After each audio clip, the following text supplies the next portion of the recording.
Okay, मैंने recording start कर दी है। तो सबसे पहले हम जाएंगे रिएक्ट नेटिव की वेबसाइट पे। रिएक्ट नेटिव की वेबसाइट पे हमें ये ऑफर करता है कि learn once and write anywhere. ठीक है, तो आप एक दफ़ा लर्न करके कहीं भी उसको राइट कर सकते हैं। अच्छा, प्रॉब्लम क्या आती है?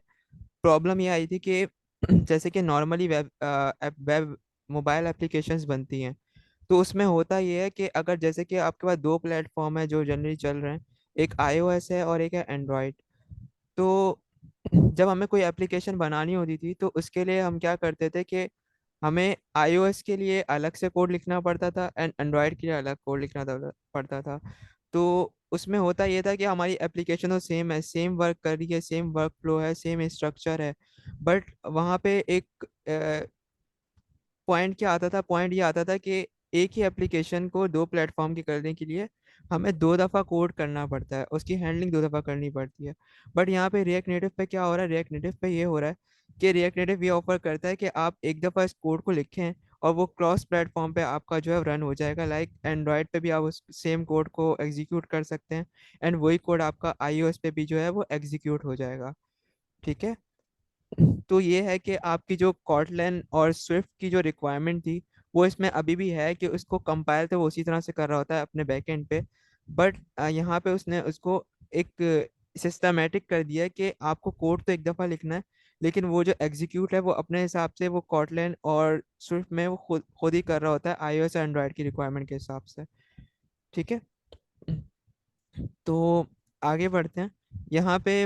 अब अब सवाल ये आता है कि हम इसको करें कैसे, क्योंकि हमें जो है वो इसमें कुछ जैसे कि हम जावा वगैरह पे भी अगर काम कर रहे होते हैं, अगर आप लोगों में से किसी ने काम किया है, तो उसमें भी कुछ हमें जो है डिपेंडेंसीज, कुछ रिक्वायरमेंट्स होती हैं सिस्टम की भी। तो इसी तरह से रिएक्ट नेटिव में भी कुछ इसकी रिक्वायरमेंट्स है सिस्टम की, और इसमें कुछ आपको इन्वायरमेंट सेटअप्स वगैरह करने होते हैं जो कि बहुत इंपॉर्टेंट है। अगर आपके इन्वायरमेंट सेटअप सही तरह से हो जाते हैं, तो आप जो है वो इजीली अपनी एप्लीकेशन को आगे मजीद लेके चल सकते हैं।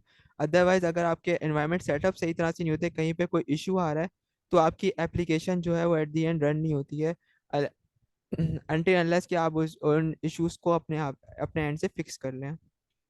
ठीक है, तो यहाँ पे हमारे पास इन्वायरमेंट सेटअप करने के लिए इनकी एक पूरी डॉक्यूमेंटेशन मौजूद है। हम यहाँ पे रिएक्ट नेटिव की वेबसाइट है, इसमें डेवलपमेंट का आपको एक टैब दिख रहा होगा जिस पे मैं होवर कर रहा हूँ। काइंडली मुझे कंफर्म करें अगर मेरी स्क्रीन आपको सही से विजिबल है, वरना मैं जूम कर देता हूँ इसको ताकि कोई नहीं इंटरप्शन। सर, ठीक है। ठीक सही है, है। सही। ओके। तो यहाँ पे आपको दिख रहा होगा, अभी मैंने होवर किया तो यहाँ पे गाइड का ऑप्शन आ रहा है। गाइड्स, इसमें मैं क्लिक कर देता हूँ। गाइड को क्लिक करने के बाद हमारे पास इस तरह से कोई स्क्रीन ओपन हो जाती है, जिसमें हमारे पास जो है वो right hand sorry left hand side पे हमारे पास टैब मेन्यूज हैं जिसमें ड्रॉप डाउन है। तो सेकंड ड्रॉप डाउन पे आपको जाना है जहाँ पे आपको मिल रहा है एनवायरनमेंट सेटअप। एनवायरनमेंट सेटअप में आपको फर्स्ट टैब पे क्लिक करना है जिसमें आपका है setting up the environment, development environment. तो इसमें आपको पूरी गाइड मिल जाती है, जिसमें आपको ये गाइड कर रहा है कि आपको किस तरह से अपने पीसी को कॉन्फ़िगर करना है। वेदर आपका जो पीसी है वो मैक ओएस है, लिनक्स है, या फिर विंडोज़ है। तो करंटली हम विंडोज़ यूज़ कर रहे हैं, तो विंडोज़ को लेके चलेंगे एंड मेक श्योर कि आपका जो है वो यहाँ पे टॉप पे React native CLI quick start जो है वो सिलेक्ट हो। ठीक है, क्योंकि हम लोग CLI को अभी कॉन्फ़िगर करें, CLI through out the course CLI पे काम करेंगे। तो यहाँ पे हम CLI को सिलेक्ट कर लेते हैं, देन हमारे पास विंडोज सिलेक्टेड है एंड हमें सेटअप जो है वो एंड्रॉयड का करना है। ऑब्वियसली हम विंडोज पे काम कर रहे हैं तो हम एंड्रॉयड पे ही काम कर सकते हैं।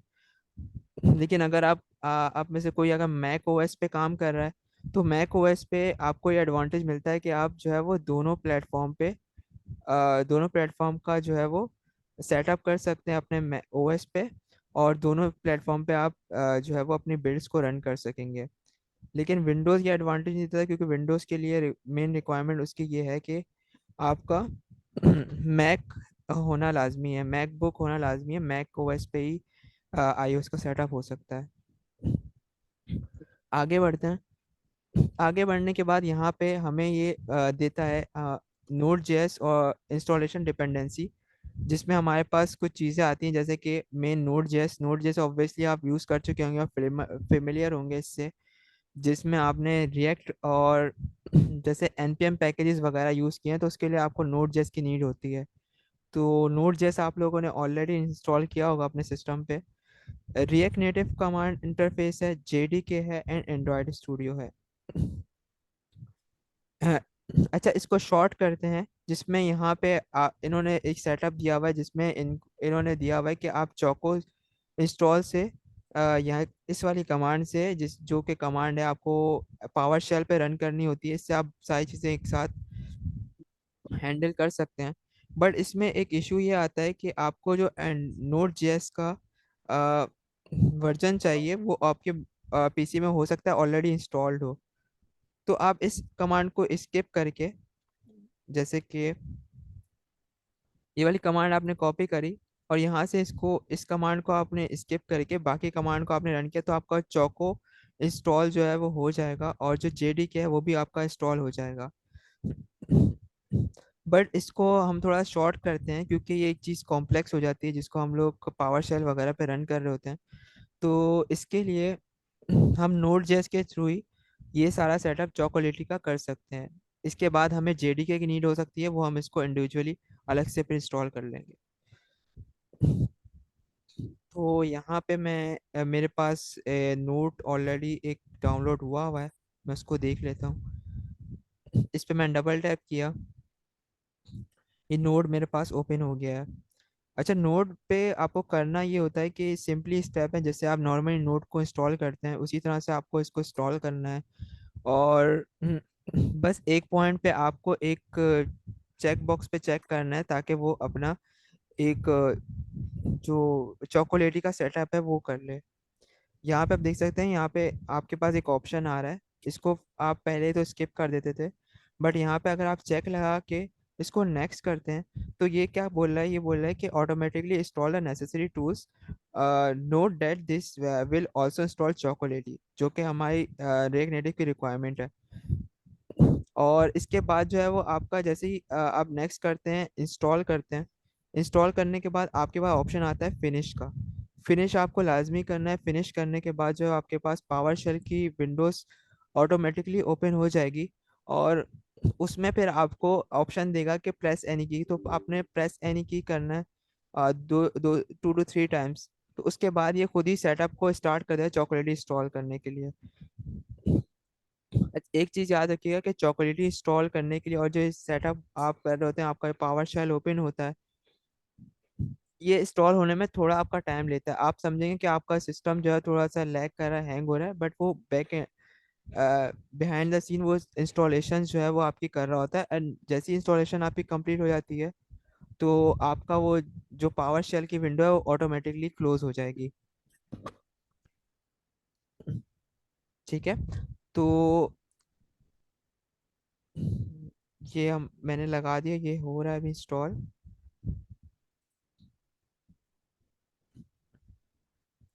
इसके अलावा जो है वो हमारे पास जेडीके आता है, हम इसको भी देख लेते हैं। मीनवाइल जो है वो हमारा नोड जेएस इंस्टॉल हो रहा है। जेडीके में आपके पास ये ऑफर करा है JDK 11। ठीक है। तो आपको सिंपली जाना है, यहाँ पे गूगल पे लिखना है इस ओपन जेडीके, या फिर डाउनलोड JDK 11।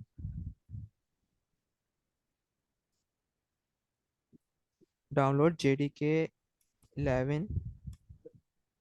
तो ये आपको ओरेकल पे ले जाएगा। ये फर्स्ट लिंक पे अगर आप क्लिक करते हैं, तो ये आपके पास इस तरह से साइट ओपन हो जाएगी, जावा डेवलपमेंट किट 11.0.19। तो इसका सिंपल स्टेप ये है कि आप जिप को जो है वो आप अपने पास डाउनलोड कर लें, एंड जिप डाउनलोड करने के बाद उसको एक्सट्रैक्ट करेंगे। ये आपसे कुछ रिक्वायरमेंट मांगेगा, अकाउंट वगैरह की भी मांग सकता है, उसको देख लेते हैं।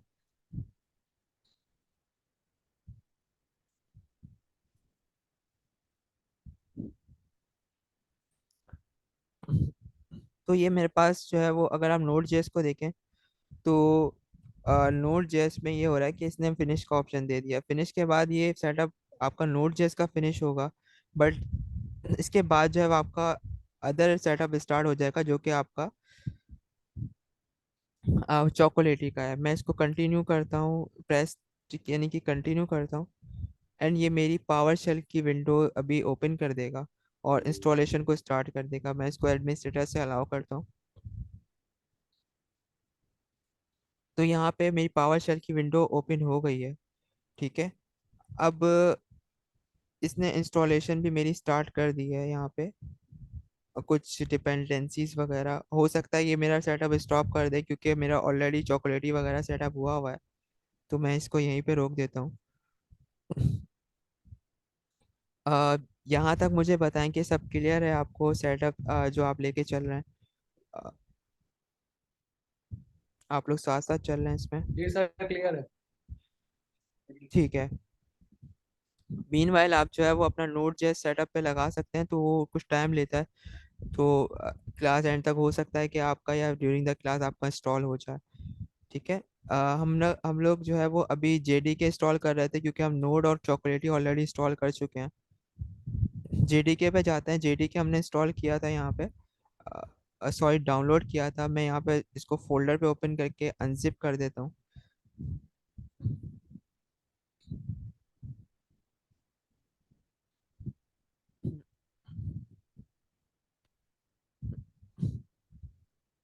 अच्छा, अनजिप करने के बाद आपको करना ये है कि आपको आपका जो फोल्डर है उसको आपको कट करके अपने प्रोग्राम फाइल्स में आपको यहाँ पे पेस्ट करना होगा। प्रोग्राम फाइल्स में आप किसी भी नाम से पेस्ट कर सकते हैं, ओपन जेडी के या जेडी के, जो भी आपको मतलब नाम सही लगे वो हिसाब से आप कर सकते हैं। तो मेरा जेडी के ऑलरेडी यहाँ पे जो है वो सेटअप हुआ हुआ है। मैं आपको दिखा देता हूँ, एक मिनट दीजिएगा।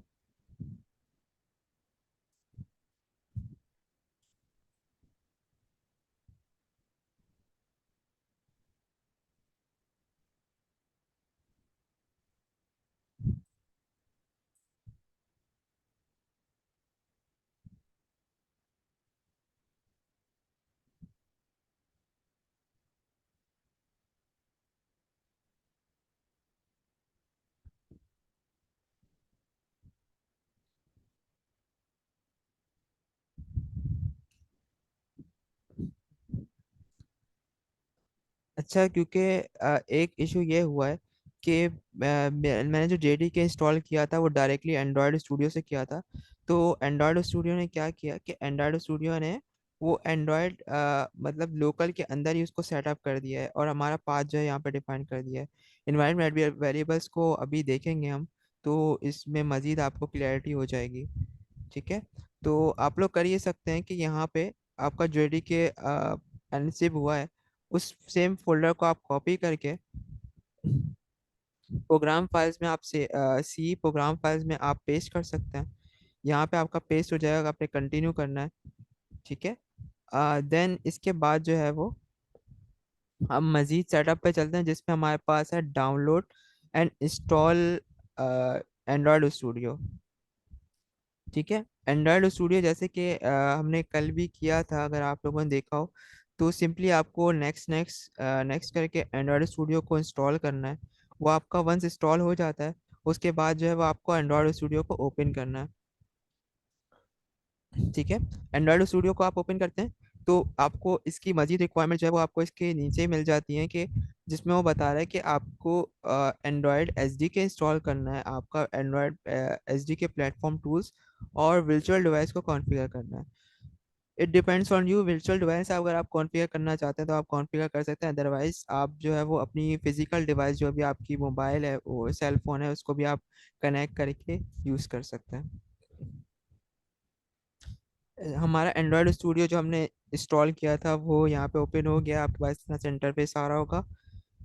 मोर ऑप्शंस पे क्लिक करते हैं, देन मोर ऑप्शंस में आपके पास सेकंड लास्ट ऑप्शन आ रहा है एच डी केयर मैनेजर। इस पे आपने क्लिक किया तो आपके पास एच डी के मैनेजर यहाँ पे ओपन हो जाता है। वापस आते हैं डॉक्यूमेंटेशन की तरफ। एंड्रॉयड एच डी के की तरफ बोल रहे हैं कि हमें एंड्रॉयड एच डी के सेटअप करना है। इसने इस तरह से बता भी दिया है कि आपका इस तरह से इंटरफेस आ जाएगा। देन आपको यहाँ पर मेक श्योर करना है कि आपका जो है वो एंड्रॉयड 13 कॉन्फ़िगर हो।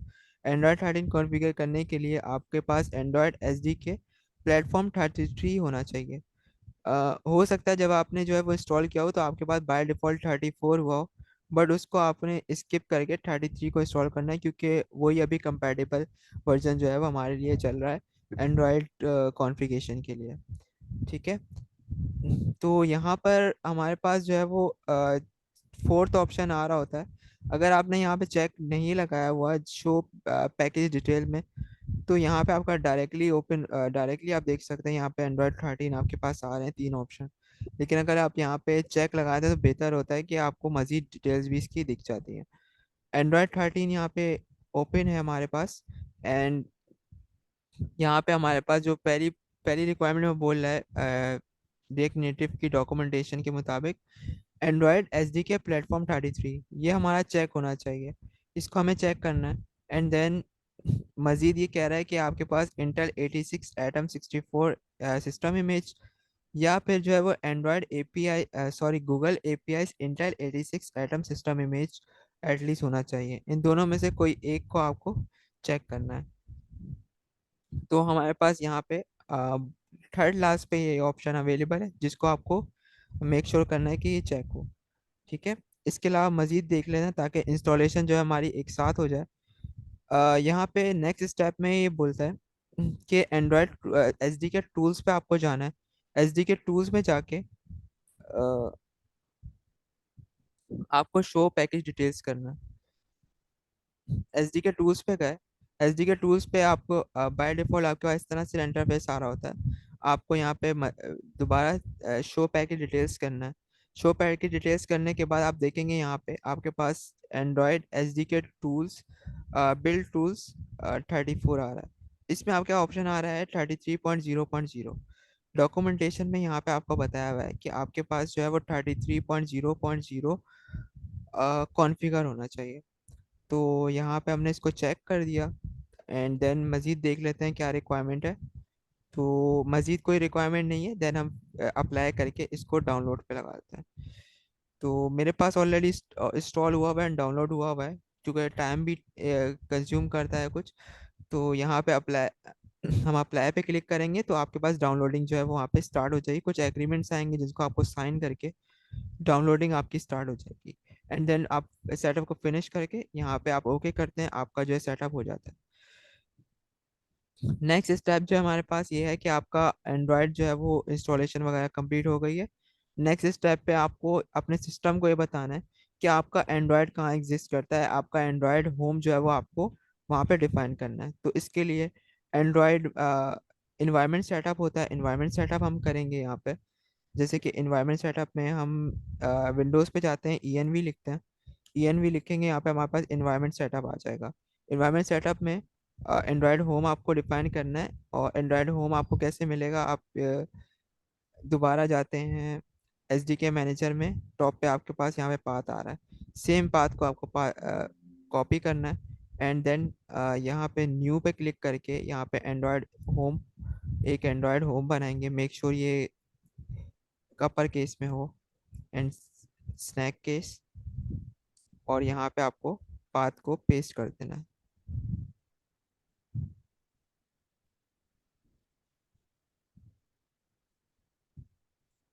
पेस्ट करके आप ओके करेंगे। यहाँ पे आपका जो एंड्रॉयड होम है वो यहाँ पे आपके यूज़र वेरिएबल्स में ऐड हो जाएगा। एंड देन नेक्स्ट स्टेप जो है वो हमारे पास है कि आपको एक पाथ डिफाइन करना है। पाथ आपको कहाँ डिफाइन करना है? पाथ आपका होना चाहिए Android/SDK/platform tools। यहाँ तक का पाथ जो है वो आपको मिल गया है।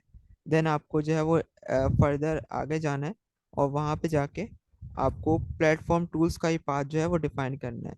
आप इसको ओपन कर लेते हैं अपने पास एक्सप्लोरर पे। यहाँ से पाथ आप कॉपी करते हैं। कॉपी करने के बाद आपके पास यहाँ पे पाथ के वेरिएबल्स कुछ डिफाइन है। तो आप इस पर डबल टैप करेंगे तो यहाँ पे आपका ऑप्शन आ जाएगा कि कुछ पाथ ऑलरेडी डिफाइन हुए हैं। न्यू क्लिक पे क्लिक करके यहाँ पे आपको वो पाथ ऐड कर देना है। ऐड करने के बाद आप जो है वो इसको ओके करेंगे। ओके करने के बाद इसको भी क्लोज कर देते हैं। देन नेक्स्ट स्टेप हमारे पास आता है जो कि मोस्ट इम्पॉर्टेंट है, आपके पास जेडीके। जेडीके जो है वो आपके पास जो है वो कॉन्फ़िगर होना चाहिए। उसके लिए जैसे कि मैंने आपको बताया था कि आपकी सी में प्रोग्राम फाइल्स के इनसाइड आपका जो है जेडीके पेस्ट होना चाहिए, जैसे कि यहाँ पे पेस्ट हो चुका है। बात कुछ भी हो सकता है, बट मेन मकसद हमारा ये है कि हमें अपने इन्वायरमेंट वेरिएबल में इसको डिफाइन करना होता है कि हमारा जो जावा होम है वो कहाँ एग्जिस्ट करता है। ठीक है। तो यहाँ पे जो मेरा जावा होम है वो ऐप डेटा लोकल और जेडी के 11.0.2 पे एग्जिस्ट करता है। अगर आपने यहाँ पे फॉर एग्जांपल प्रोग्राम फाइल्स के इनसाइड जो है वो इसको पेस्ट किया है, तो आप सिंपली इसके इनसाइड जाएंगे। इनसाइड जाने के बाद आपको इसका पाथ कॉपी करना है। पाथ कॉपी करके न्यू पे क्लिक करना है। यहाँ पे आप लिखेंगे जावा होम। जावा होम लिखने के बाद यहाँ पे आपने पाथ पेस्ट करना है, एंड देन जैसे हमने एंड्रॉयड होम डिफाइन किया था इसी तरह से जावा होम डिफाइन करके हम इसको ओके कर देंगे। मेरे पास ऑलरेडी इंस्टॉल डिफाइन है, तो मैं इसको स्केप कर देता हूँ। Okay, and then okay. तो हमारा जो एंड्रॉयड का सेटअप है वो हो चुका है कंप्लीट। इसको वेरीफाई करने के लिए कि आपके पास पाथ जो है वो एनवायरनमेंट सेट हुए कि नहीं, इसके लिए आप ये कमांड जो है वो आपके पास डॉक्यूमेंटेशन में ही है, जिससे आप चेक कर सकते हैं। इसको आपने कॉपी किया, आप पावर शेल पे गए।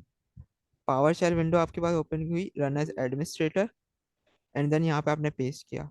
यहाँ पे आपको सारे इन्वायरमेंट वेरिएबल्स और इन्वायरमेंट पाथ्स मिल जाएंगे जो आपने डिफाइन किए हैं। आप यहाँ पे देख सकते हैं कि एंड्रॉयड होम ऑलरेडी डिफाइन है, जो कि हमने डिफाइन किया था। एंड देन यहाँ पे आपको थोड़ा सा ही नीचे जहाँ पे जावा होम भी मिल जाएगा। डेट मीन्स कि आपके जो इन्वायरमेंट वेरिएबल्स हैं वो सेट हो चुके हैं। इसके अलावा आपके पास पाथ भी कुछ दिख रहे होते हैं, क्योंकि थोड़ा सा लेंदी है तो इसलिए इसने इसको स्प्रेड कर दिया है। अब इसके बाद हम जाके अपनी फर्स्ट एप्लीकेशन को रन करते हैं। यहाँ तक आप कंफर्म कर दें कि ये इन्वायरमेंट सेटअप और एंड्रॉयड सेटअप तक सब क्लियर है, आप साथ लेके चल रहे हैं।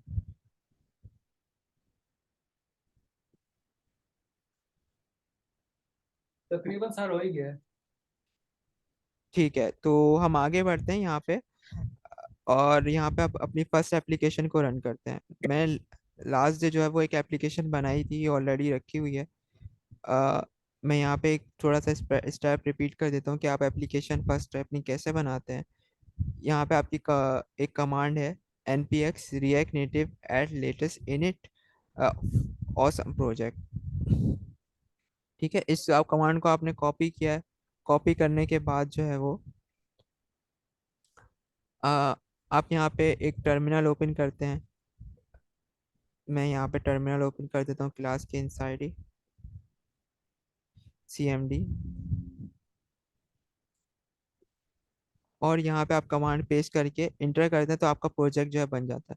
प्रोजेक्ट का नाम जो है कहाँ से कैसे डिफाइन करते हैं, जो फॉन्ट ऑसम ऑसम प्रोजेक्ट जो लिखा हुआ है ये आपका प्रोजेक्ट का नाम है। आपका प्रोजेक्ट का नाम कुछ भी हो सकता है, आपका प्रोजेक्ट का नाम फर्स्ट क्लास भी हो सकता है। ठीक है, इंटर करते हैं तो आपका प्रोजेक्ट जो है वो स्टार्ट हो जाता है बनना। ये कुछ टाइम लेता है, एंड देन उसके बाद जो है वो आपका प्रोजेक्ट बन जाता है। हमारे पास ऑलरेडी बना हुआ है, एंड लास्ट क्लास में भी हमने बनाया था। तो इस टेस्ट टाइप को हम स्किप करते हैं, एंड जो हमारे पास प्रोजेक्ट बना हुआ है हम उसको रन कर लेते हैं। डबल टैप मैंने किया यहाँ पे सीएमडी में। मैं इसको पहले मैंने यहाँ पे इसको ओपन कर लिया है अपने पास VS कोड में। एंड यहाँ पे मैं इसको रन भी कर देता हूँ। रन करने की कमांड है आपकी npx react native run android।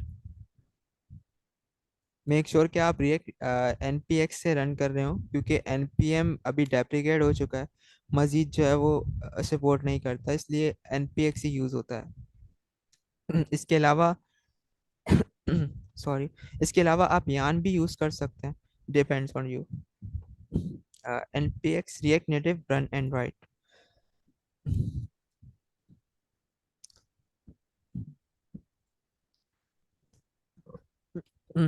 अच्छा, एक चीज़ हमने रिकैप करनी स्किप मतलब मिस कर दी है, वो ये कि आपने वर्चुअल डिवाइस को कैसे कॉन्फ़िगर करना है। मीनवाइल हमारे पास ये ओपन हो रहा है प्रोजेक्ट। तो अगर आपके पास वर्चुअल डिवाइस ऑलरेडी मतलब कॉन्फ़िगर हुई हुई है, तो ये ऑटोमेटिकली आपका प्रोजेक्ट ओपन करने के साथ ही आपकी वर्चुअल डिवाइस को भी ओपन कर देता है। जैसे कि यहाँ पे आपका एमुलेटर जो है वो ओपन हो गया है। ठीक है, तो इसको कॉन्फ़िगर कैसे करते हैं, मीनवाइल हमारा प्रोजेक्ट चल रहा है तो हम इसको थोड़ा सा देख लेते हैं। आपने सेम स्टेप करना है, एंड्रॉयड स्टूडियो को ओपन करना है। एंड्रॉयड स्टूडियो को ओपन करने के बाद अ, आपके पास जो है वो ऑप्शंस आते हैं, जिसमें हम जैसे कि हम लास्ट टाइम एसडीके पे गए थे, तो हमें अब जो है वो वर्चुअल डिवाइस की तरफ जाना होगा। वंस ये ओपन हो जाता है तो हम इसको देखते हैं।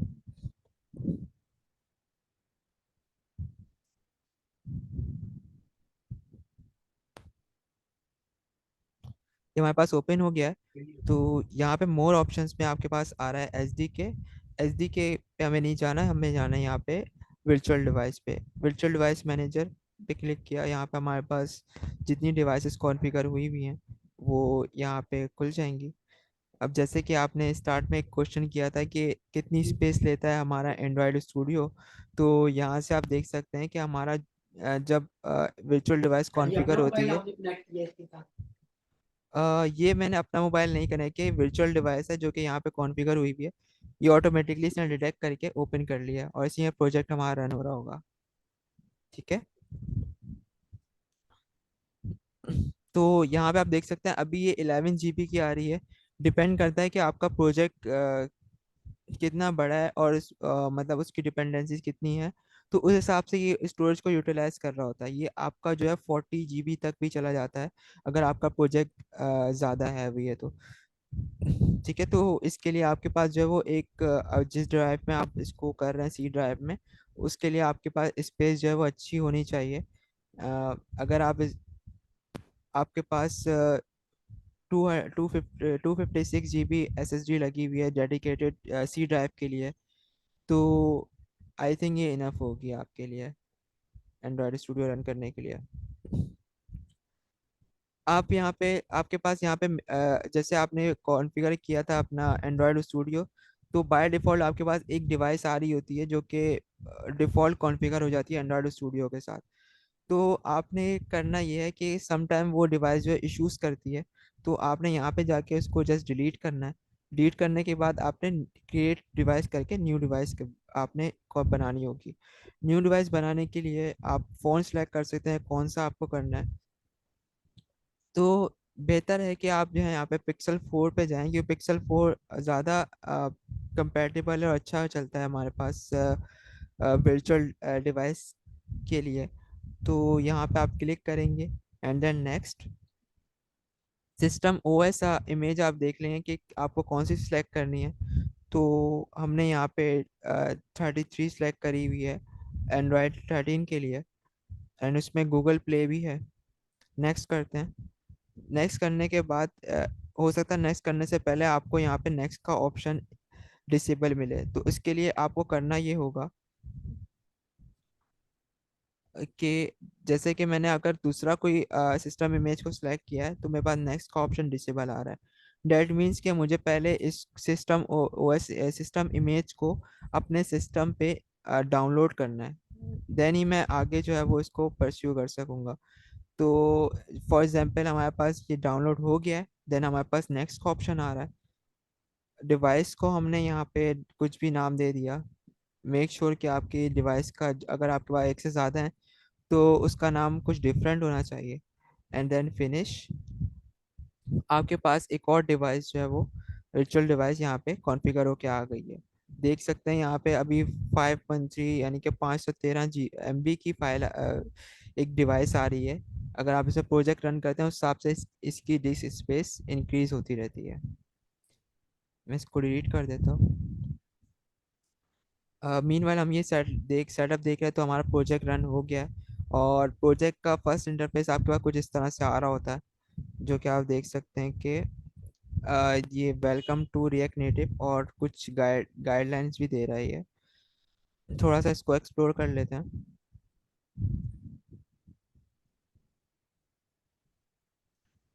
अब मैं इसको हाफ स्क्रीन कर लें ताकि हमारे पास दोनों स्क्रीन्स विजिबल हों।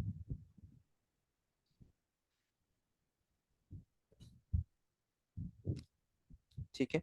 चले, हमारे पास जो है वो फोल्डर स्ट्रक्चर कुछ इस तरह से आ रहा होता है, जैसे कि आपने रिएक्ट में देखा होगा, मेन जो है वो हमारे पास जेसन है, जो कि सिमिलर है पैकेट और जेसन। और इसके अलावा हमारे पास ऐप डॉट जेएस, ये app dot T S x है, इसको हम देखते हैं अभी। एंड इंडेक्स डॉट जेएस की फाइल है, जो कि हमें रिएक्ट में ही मिलती है। और इसके अलावा बाकी जो फाइल्स हैं वो कुछ एडिशनल हैं, जो कि रिएक्ट नेटिव के सेटअप्स के लिए हैं। लाइक हमारे पास एंड्रॉयड है, ये एंड्रॉयड को सपोर्ट करने के लिए मीन्स के इसमें सारी एंड्रॉयड की कॉन्फ़िगरेशन होती है। अगर आपको कोई सेटअप वगैरह रन करना है या कोई पैकेजेस वगैरह आप फ्यूचर में इंस्टॉल करते हैं और उसकी कुछ डिपेंडेंसीज है जो कि आपको एंड्रॉयड के लिए चाहिए, तो डॉक्यूमेंटेशन के हिसाब से उसमें अगर आपकी कोई डिपेंडेंसीज आपको एंड्रॉयड में कॉन्फ़िगर करनी है तो आपको इस फोल्डर के अंदर करनी पड़ सकती है। इसी तरह से iOS की कोई डिपेंडेंसीज है तो आपको iOS के अंदर कॉन्फ़िगर करनी होंगी, ठीक है, ताकि वो डिवाइस के हिसाब से कॉन्फ़िगर होकर वो आपकी एप्लीकेशन जो है वो रन हो सके। ठीक है, यहाँ तक सब क्लियर है, ताकि हम फोल्डर स्ट्रक्चर की तरफ और आगे कंपोनेंट्स को देखें।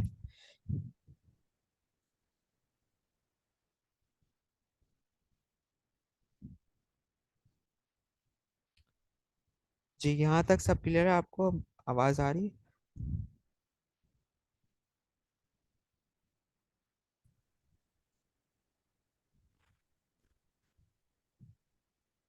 ओके, डिस्कनेक्ट हो गए थे मे बी कोई इशू की वजह से। कंफर्म करें मेरी आवाज़ आपको आ रही है एंड स्क्रीन विजिबल है? Yes sir. ठीक है, तो मुझे बताएं कि यहाँ तक आपको क्लियर है जो मैंने अभी तक आपको सेटअप वगैरह बताया है, सब चीज़ें? यस सर, सब समझा। ठीक है, तो हम यहाँ पे थोड़ा सा फाइल को देख लेते हैं। मुझे काइंडली बताएं कि आप लोगों ने TSX पे काम किया या सिर्फ JS पे काम किया अब तक? JSX सर है किया वेरिएंट। मीन्स कि आपने जावा स्क्रिप्ट पे काम किया, टाइप स्क्रिप्ट पे नहीं किया, राइट? Yes sir. ठीक है, सेम ही तो बोला। हम एक काम करते हैं, यहाँ पे हम इस JS को ही लेके चलते हैं। तो यहाँ पे मैंने टाइप स्क्रिप्ट को चेंज कर दिया, फाइल सेक्शन को JS में। तो ये हमारी फाइल अब JS की बन गई है। बाय डिफॉल्ट जो है ये इसने अपनी एक कॉन्फ़िगरेशन दी हुई है, अगर हम इसमें कुछ चेंजेस करते हैं, जैसे कि यहाँ पे हमने कुछ चेंजेस करी हैं, तो हमारे पास जो है रिफ्लेक्ट होके सामने आपके पास आ जाएंगी। मैं यहाँ पे कुछ चेंजेस कर देता हूँ।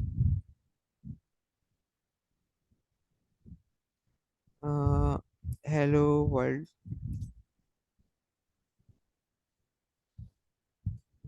तो यहाँ पे देखें, जैसे मैंने यहाँ पे चेंजेस करी, यहाँ पे चेंजेस रिफ्लेक्ट हो गई हैं, क्योंकि हमारा मेट्रो बंडलर जो है चल रहा है। तो जो भी चेंजेस यहाँ पे होती हैं उसको लिसन करके यहाँ पे आपके पास वर्चुअल डिवाइस में रिफ्लेक्ट कर लेता है। ठीक है, तो हम एक काम करते हैं, ये जो कंपोनेंट हमारा बना हुआ है इसको मैं कंट्रोल करके रिमूव कर देता हूँ और दोबारा से हम कंपोनेंट बना लेते हैं। कंपोनेंट बनाने का स्टेप सेम है, जैसे कि आप रिएक्ट पे बनाते हैं उसी तरह से बनेगा। मेक श्योर कि आपका मेन कंपोनेंट अगर बन रहा है app.js का, उसको आप रिप्लेस करना है तो आपका कंपोनेंट का नाम भी ऐप ही होना चाहिए, ताकि वो आइडेंटिफाइड हो। और यहाँ पे हम रिटर्न कर देते हैं एंड इसको हम एक्सपोर्ट कर देते हैं, एक्सपोर्ट डिफॉल्ट ऐप।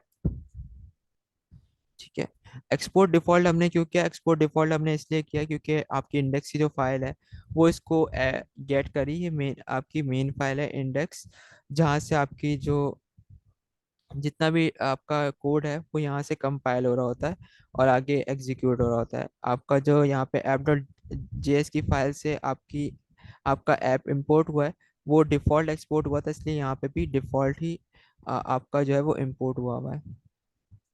ठीक है, यहाँ पे हमने रिटर्न कर दिया एंड रिटर्न करने के बाद कुछ कंपोनेंट्स हैं उनको हम देख लेते हैं। अच्छा, रिएक्ट नेटिव में जो है पहले आपके, एक मिनट दीजिएगा। रिएक्ट नेटिव में कुछ हमारे जो है वो कंपोनेंट्स होते हैं, लाइक ब्लॉक, लाइक आपने जो रिएक्ट पे यूज़ किया होगा वो यूज़ किया होगा आपने डिव। डिव जो यूज किया है वो डिव यहाँ पे जो है वो डिव नहीं यूज होता। उसकी जगह जो रिएक्ट नेटिव का अपना कंपोनेंट है बिल्टन, वो यूज होता है view. View as a div as a container use हो रहा होता है, जिसके अंदर आप जो है वो ब्लॉक ऑफ कोड रख सकते हैं और उसको जो है वो एग्जीक्यूट कर सकते हैं। फॉर एग्जांपल आपने कोई एक कंपोनेंट बनाया है या दो कंपोनेंट हैं और उसको आपको सिंगल कंपोनेंट से रिटर्न करना है, तो उसके लिए आप एक व्यू कंटेनर बना सकते हैं और व्यू कंटेनर बना के उसके अंदर दोनों कंपोनेंट पास करके एंड उसको रिटर्न कर सकते हैं। क्योंकि आपको पता है कि आपने रिएक्ट में भी देखा होगा कि अगर आप कुछ भी रिटर्न कर रहे हैं अपने एक कंपोनेंट से, तो एक कंपोनेंट से आप एक ही कंपोनेंट को रिटर्न कर सकते हैं। मल्टीपल अगर आपने दो ब्लॉक्स या इससे ज़्यादा ब्लॉक्स को आप रिटर्न कर रहे हैं या कंटेनर्स को आप रिटर्न कर रहे हैं, तो वहाँ पे वो आपको एरर थ्रो कर देता है। तो ये एज अ कंटेनर यूज होता है। इसके अलावा हमारे पास जो है टेक्स्ट कंपोनेंट होता है। टेक्स्ट कंपोनेंट भी इसका प्री बिल्ट इन कंपोनेंट होता है, जिसमें वो टेक्स्ट को डिस्प्ले करने के लिए यूज होता है। ठीक है। और टेक्स्ट आपका जो है वो एक तरह से आपका स्पैन और पी एलिमेंट यानी कि पैराग्राफ होता है, लाइक हमारा जो यूज होता था रिएक्ट में। ठीक है।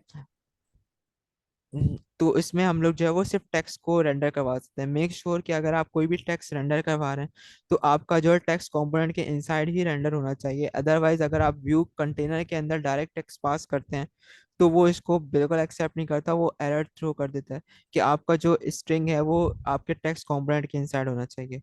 तीसरा जो हमारा मेन कंपोनेंट होता है वो है input. Text input. Text input आपका क्या करता है, ये तो आपको नाम से भी आप समझ गए होंगे कि टेक्स्ट इनपुट हमारा इनपुट है, जो कि एचटीएमएल मेन इनपुट या टेक्स्ट एरिया के लिए हमारे पास यूज होते थे। ठीक है। इसके अलावा मजीद हमारे पास भी कंपोनेंट्स होते हैं जो कि यूज होते हैं, लाइक बटन्स है। बटन्स के लिए हमारे पास टचेबल ओपेसिटी होता है। और स्क्रॉल के लिए हमारे पास जो है वो स्क्रॉल व्यू होता है। और इसके अलावा मजीद भी कंपोनेंट्स हैं जिनको हम जो फर्दर एक्सप्लोर करेंगे। और इसके अलावा जो कंपोनेंट्स आपको रिएक्ट नेटिव दे रहा है, इसके अलावा अगर आप कोई कंपोनेंट यूज करना चाहते हैं जो कि बने हुए हैं, तो उसके लिए मजीद लाइब्रेरीज भी हैं जिसको आप एक्सप्लोर कर सकते हैं। लाइक नेटिव बेस है, इसके अलावा पेपर भी है, तो उनको भी आप एक्सप्लोर कर सकते हैं। उन पे आपको बने हुए रेडीमेड कंपोनेंट्स मिल जाते हैं, जैसे आपको प्रॉप पास करके उनको यूज करना होता है। तो हम इन कंपोनेंट्स को देख लेते हैं। पहले व्यू है हमारे पास, तो हम पहले एक कंपोनेंट बना लेते हैं।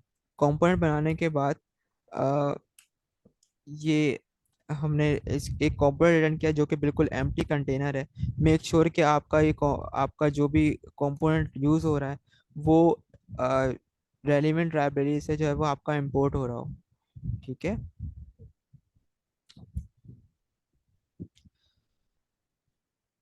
और अगर हम इंपोर्ट नहीं करते तो हमारे पास ऑब्वियसली एरर आता है कि ये जो हमारा कंपोनेंट आपने यूज किया है ये एग्जिस्ट नहीं करता।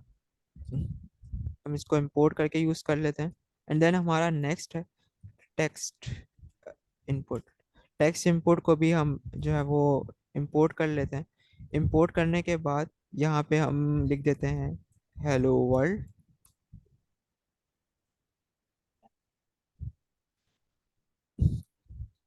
तो हमारा हेलो वर्ल्ड यहाँ पे रेंडर हो गया है।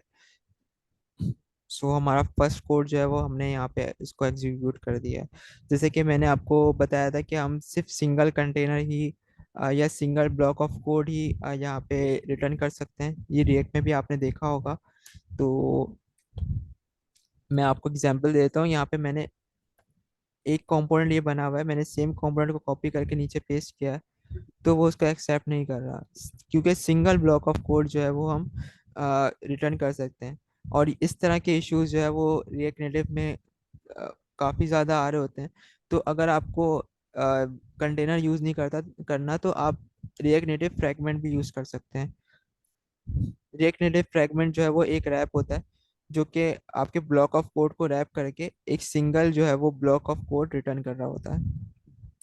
अब हमारे जो है वो दोनों हेलो वर्ल्ड रेंडर हो सकते हैं यहाँ पे। इसके अलावा हम एक और कंपोनेंट को देख लेते हैं जो कि हमारा है इनपुट फील्ड।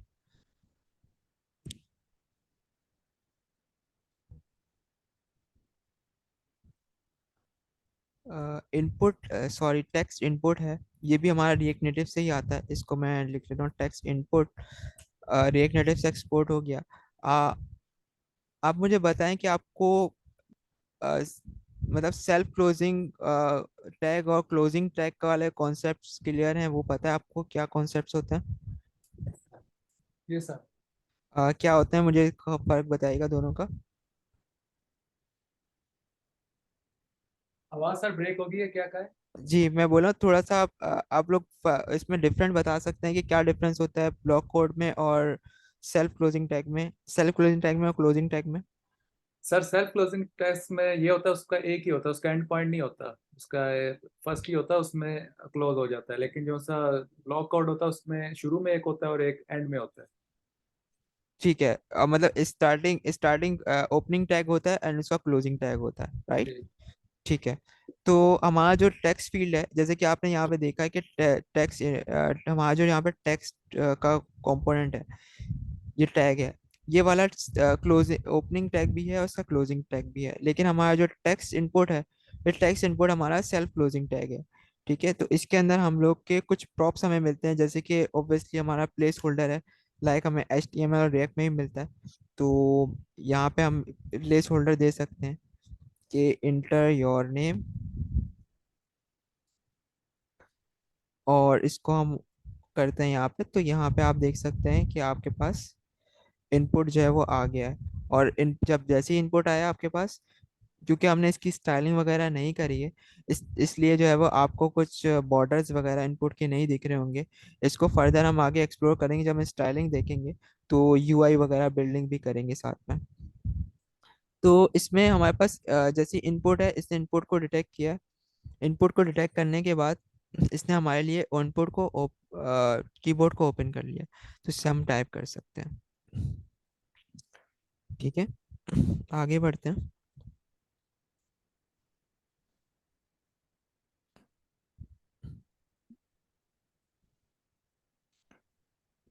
आगे हम एक दो कंपोनेंट्स को और देख लेते हैं जो कि हमारे पास मेन होते हैं। एक है हमारे पास बटन, जो कि बटन अगर आप यूज़ कर रहे होते हैं HTML CSS में, अगर आपने बटन को यूज़ किया है या फिर रिएक्ट में आपने कोई बटन यूज़ किया है, तो वो आपने मटेरियल यूआई का अगर यूज़ किया है तो बटन आपको डायरेक्टली मिल रहा होता है। अगर आपने HTML में यूज़ किया है तो उसमें स्मॉल केस में, यानी कि लोअर केस में आपको बटन मिल रहा होता है, जिसको आप स्टाइल वगैरह कर सकते हैं। लेकिन यहाँ पे इसका जो बटन है रिएक्ट नेटिव पे आपको मिलता है, वो मिलते हैं आपको टचेबल ओपेसिटी। टचेबल ओपेसिटी क्या करता है? ये लाइक एज अ बटन ही काम करता है। तो ये वाला टैग भी जो है वो आपका, इसमें क्लोजिंग टैग आपको मिलता है। और इसके इनसाइड अगर आपको कोई टेक्स्ट पास करना है, डायरेक्टली आप नहीं पास कर सकते। तो मैं इसको सेव करता हूँ। तो हमें ये सेम एरर देगा कि आपका जो स्ट्रिंग है वो टेक्स्ट के इनसाइड होना चाहिए। ठीक है, तो मेक श्योर करें कि आप अगर बटन भी बना रहे हैं, लाइक आपने अगर जैसे कि मटेरियल यूआई वगैरह वाले बटन या HTML वाले बटन यूज़ करें, तो उसके अंदर आप डायरेक्टली टेक्स्ट पास कर सकते थे। बट यहाँ पे ये होता है कि आपको डायरेक्टली टेक्स्ट पास नहीं कर सकते। आपको जब भी कोई टेक्स्ट पास करना है, इवन कि वो किसी कंपोनेंट के इनसाइड भी है, लाइक हमारे पास टचेबल ओपेसिटी कंपोनेंट है, तो उसको भी आपको टेक्स्ट कंपोनेंट के इनसाइड पास करना है। तो हम इसको पास कर लेते हैं। यहाँ पे हमने इसको पास कर दिया है। तो अब हमारे पास यहाँ पे ये टचेबल ओपेसिटी चल रहा है। आप देख सकते हैं थोड़ा सा ब्लिंक कर रहा है जब मैं इस पे क्लिक कर रहा हूँ। ठीक है, तो इसके हमें, अगर आप बात करें कि आपको इसका इवेंट कैसे मिलेगा, तो आपको इसका इवेंट मिलता है ऑन प्रेस पे। ऑन प्रेस पे आपको इसका इवेंट मिलता है, जिस पे हम एक जस्ट कंसोल करवा लेते हैं। सर इसको थोड़ा सा जूम कर देंगे, जरा ब्लर आ रहा है। अ, हम इसको मजीद देखेंगे क्योंकि अभी इसमें स्टाइलिंग अप्लाई नहीं हुई हुई है, तो इसलिए आपको शायद जो है वो दिख नहीं रहा है। इसकी डिफ़ॉल्ट स्टाइलिंग इस पे अप्लाई हुई हुई है। मैं इसको कलर देता हूँ, ब्लैक या रेड।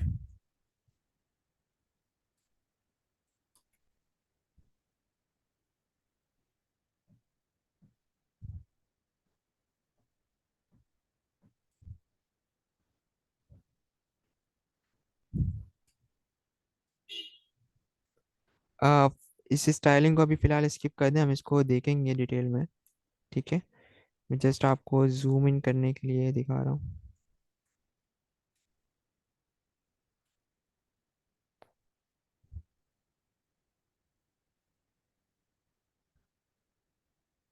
नहीं सर, ये एंड्रॉयड स्टूडियो जरा ये कोड जो सा है, ये ब्लर आ रहा है।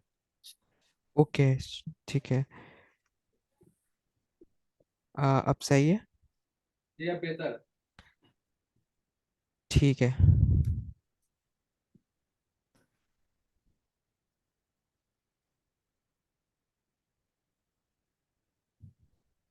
तो मैंने इसका भी साइज वैसे इंक्रीज कर दिया है, आपको हेलो वर्ल्ड नज़र आ रहा होगा। ठीक है, और मज़ीद एक और चीज़ देख लेते हैं कि आपको, जैसे कि आपने वेब में कंसोल्स, आप जब डीबगिंग वगैरह करते हैं तो मेनली आप कंसोल ही कर रहे होते हैं, तो आपको कंसोल कैसे दिखेगा? तो मैं यहाँ पे इसको करवा लेता हूँ क्लिक्ड। ठीक है, जब भी मैं प्रेस करूँगा तो यहाँ पे कंसोल आपका चलेगा। आपका कंसोल कहाँ पे दिखेगा आपको? आपके मेट्रो में। ठीक है, मैं यहाँ पे क्लिक करता हूँ इस पे, तो आप यहाँ पे देखेंगे कि आपको लॉग जो है वो क्लिक दिख रहा है। ये भी मैं जूम कर दूँ आपको थोड़ा सा।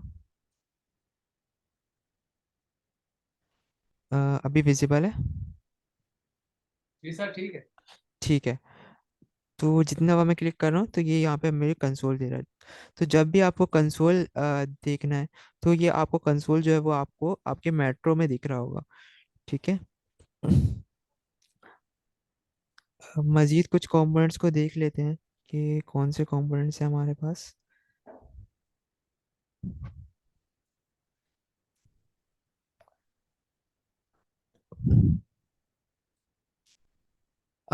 अब हमारे पास जैसे कि यहाँ पे टैक्स आ रहा है कुछ, मैं इसको कमेंट कर लेता हूँ टैक्स को, और यहाँ से मैं कुछ एक डमी टेक्स्ट ले लेता हूँ ताकि हमें थोड़ा सा स्क्रॉल व्यू वगैरह को हम देख सकें, क्योंकि हमारे पास इसके लिए कंटेंट होना चाहिए, अदरवाइज हम स्क्रॉल व्यू को प्रैक्टिकली नहीं देख सकेंगे। मैं यहाँ से कॉपी कर लेता हूँ थोड़ा सा कंटेंट।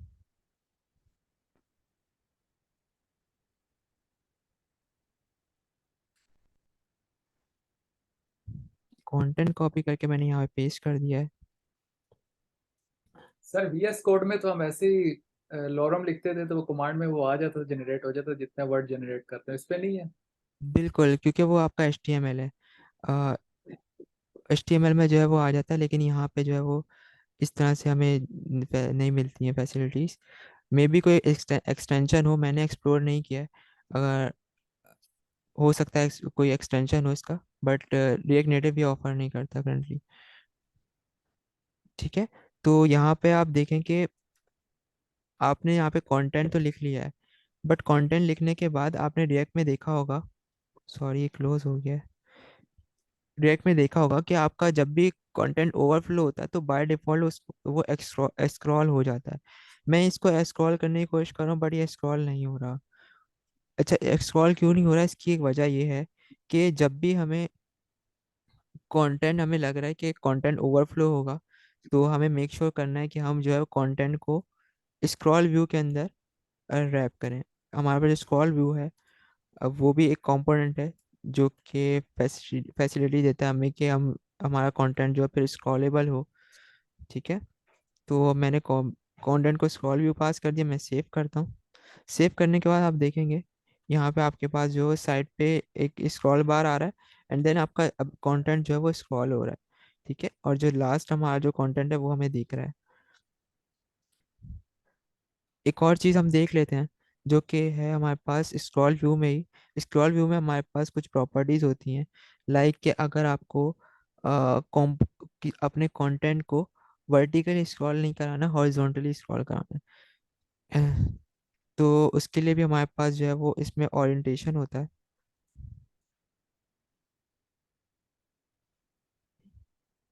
एक मिनट दीजिएगा। और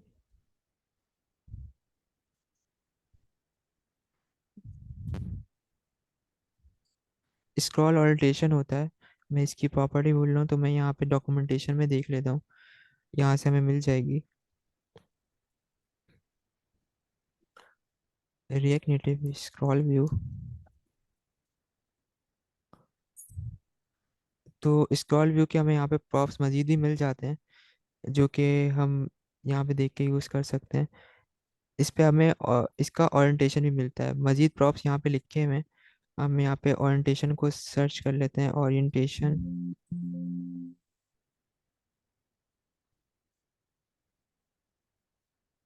वर्टिकल।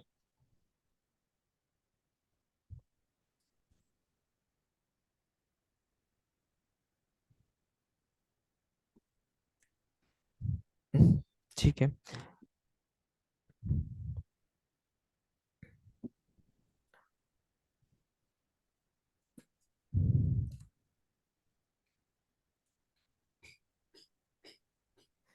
तो हमें जो है वो यहाँ पे बाय डिफ़ॉल्ट जो है वो वर्टिकल मिल रहा होता है। तो हमने इसको हॉरिजॉन्टल ट्रू कर दिया, तो अब हमारे पास जो कंटेंट है स्क्रॉल हो रहा है, जो कि है वर्टिकली, सॉरी हॉरिजॉन्टली स्क्रॉल हो रहा है। ठीक है। तो इन चीज़ों की आपको ज़रूरत तब पड़ती है जब आपने जैसे कि कोई ऐप वगैरह यूज़ करी होगी, जिसमें ऐप में आपके पास हॉरिजॉन्टली कुछ कार्ड्स आ रहे होते हैं, और मज़ीद कार्ड जो है वो आपके हॉरिजॉन्टली कुछ जा रहे होते हैं, जिसमें आपके पास आ रहा होता है ऑप्शन स्क्रॉल का, जिसको आप स्क्रॉल करते हैं मज़ीद कार्ड जो है वो आपके पास हॉरिजॉन्टली विजिबल होता है। ठीक है, तो उसको आप यूज़ कर सकते हैं। अगर आपको वर्टिकली यूज़ करना है, तो वर्टिकली बाय डिफ़ॉल्ट जो है वो इसकी प्रॉपर्टी अप्लाइड होती है, तो वर्टिकली ये स्क्रॉल हो रहा होता है। ठीक है। यहाँ तक आप लोगों को क्लियर है? कोई क्वेश्चन है तो हम वरना फिर हम आगे बढ़ते हैं स्टाइलिंग की तरफ। किसी का कोई सवाल है? ये हॉरिजॉन्टल के साथ आगे ट्रू क्यों लिखा? ओके। ये जरूरी है क्या? देखिए, जैसे कि मैंने आपको बताया था कि जैसे सर ये हॉरिजॉन्टल के साथ ट्रू क्यों जरूरी है? अगर ना लिखे तो ऐसे यूज हो जाएगा या नहीं? अच्छा सवाल है, चलें हम इसको प्रैक्टिकली देख लेते हैं।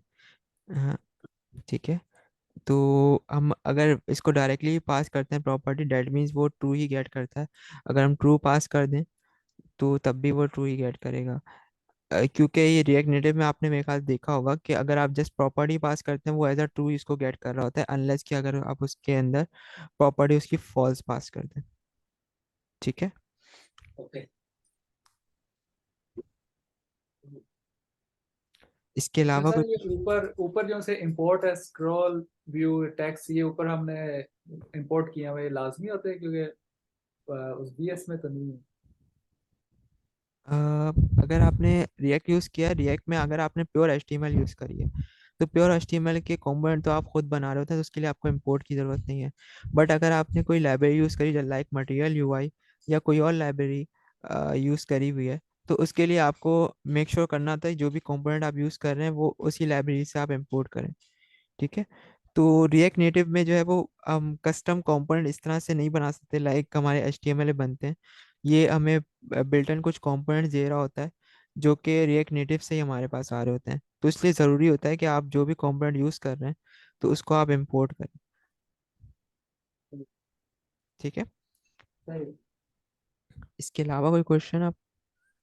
वो सर। All right. सो हम अभी जो मेन हमने कंपोनेंट्स हैं वो देख लिए हैं। बाकी मज़ीद कंपोनेंट्स जो होंगे, जो हमें टाइम टू टाइम नीड होगी, तो उसको हम देखते रहेंगे। बाकी ये कि अभी हम स्टाइलिंग की तरफ बढ़ते हैं और स्टाइलिंग को देखते हैं। ठीक है।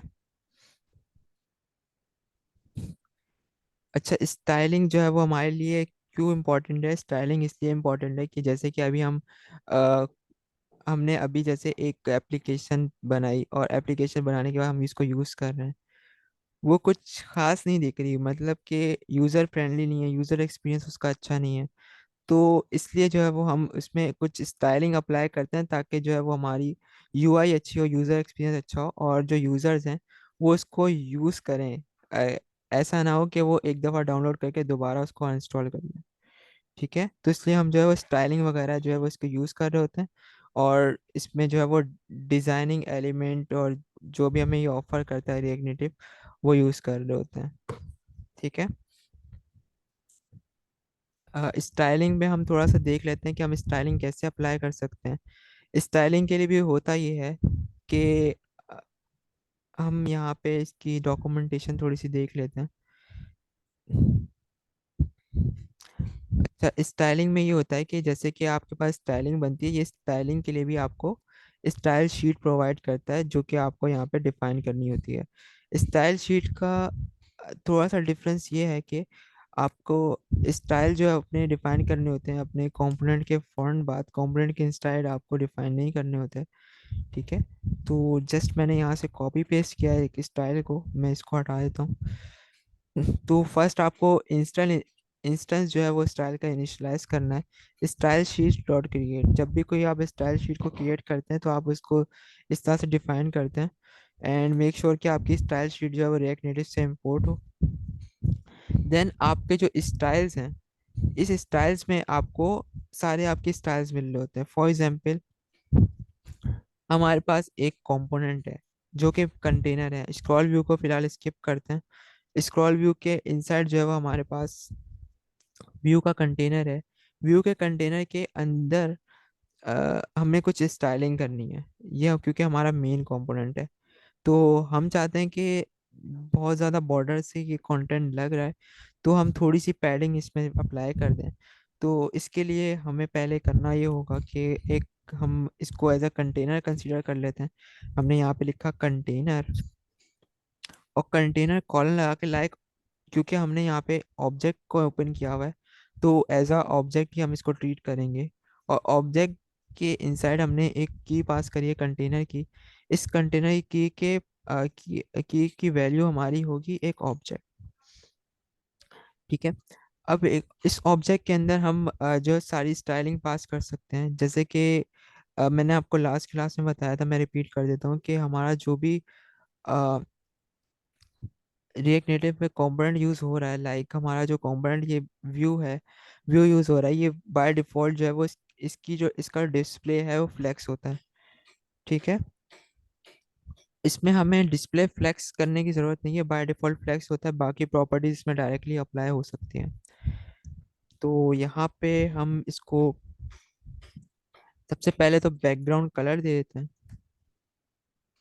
बैकग्राउंड कलर मैं यहाँ पे पास कर देता हूँ लाइट ब्लू या सियान। ठीक है, अच्छा, अब हमने यहाँ पे डिफाइन तो कर लिया, बट डिफाइन करने के बाद अब हमें करना ये है कि हम इसको यूज़ कैसे करें। तो यूज़ आपको इस तरह से करना है कि यहाँ पे आपको एक प्रॉप मिलता है स्टाइल्स का। स्टाइल के इंसाइड आपको एक इसके आगे एक डिफाइन करना है ऑब्जेक्ट, जिस तरह से आप प्रॉप्स को नॉर्मल डिफाइन कर सकते हैं, कर रहे होते हैं। तो यहाँ पे आपने इसको डिफाइन कर दिया।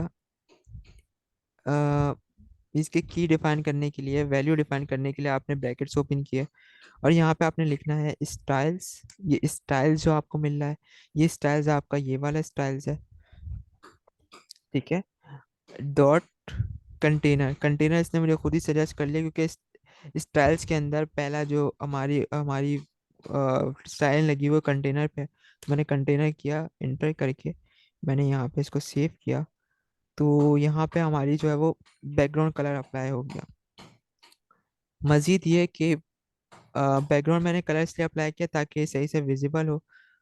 मजीद ये कि अभी हमें पैडिंग अप्लाई करनी है, तो पैडिंग अप्लाई करने के लिए हमें कुछ प्रॉपर्टीज मिलती हैं इसकी।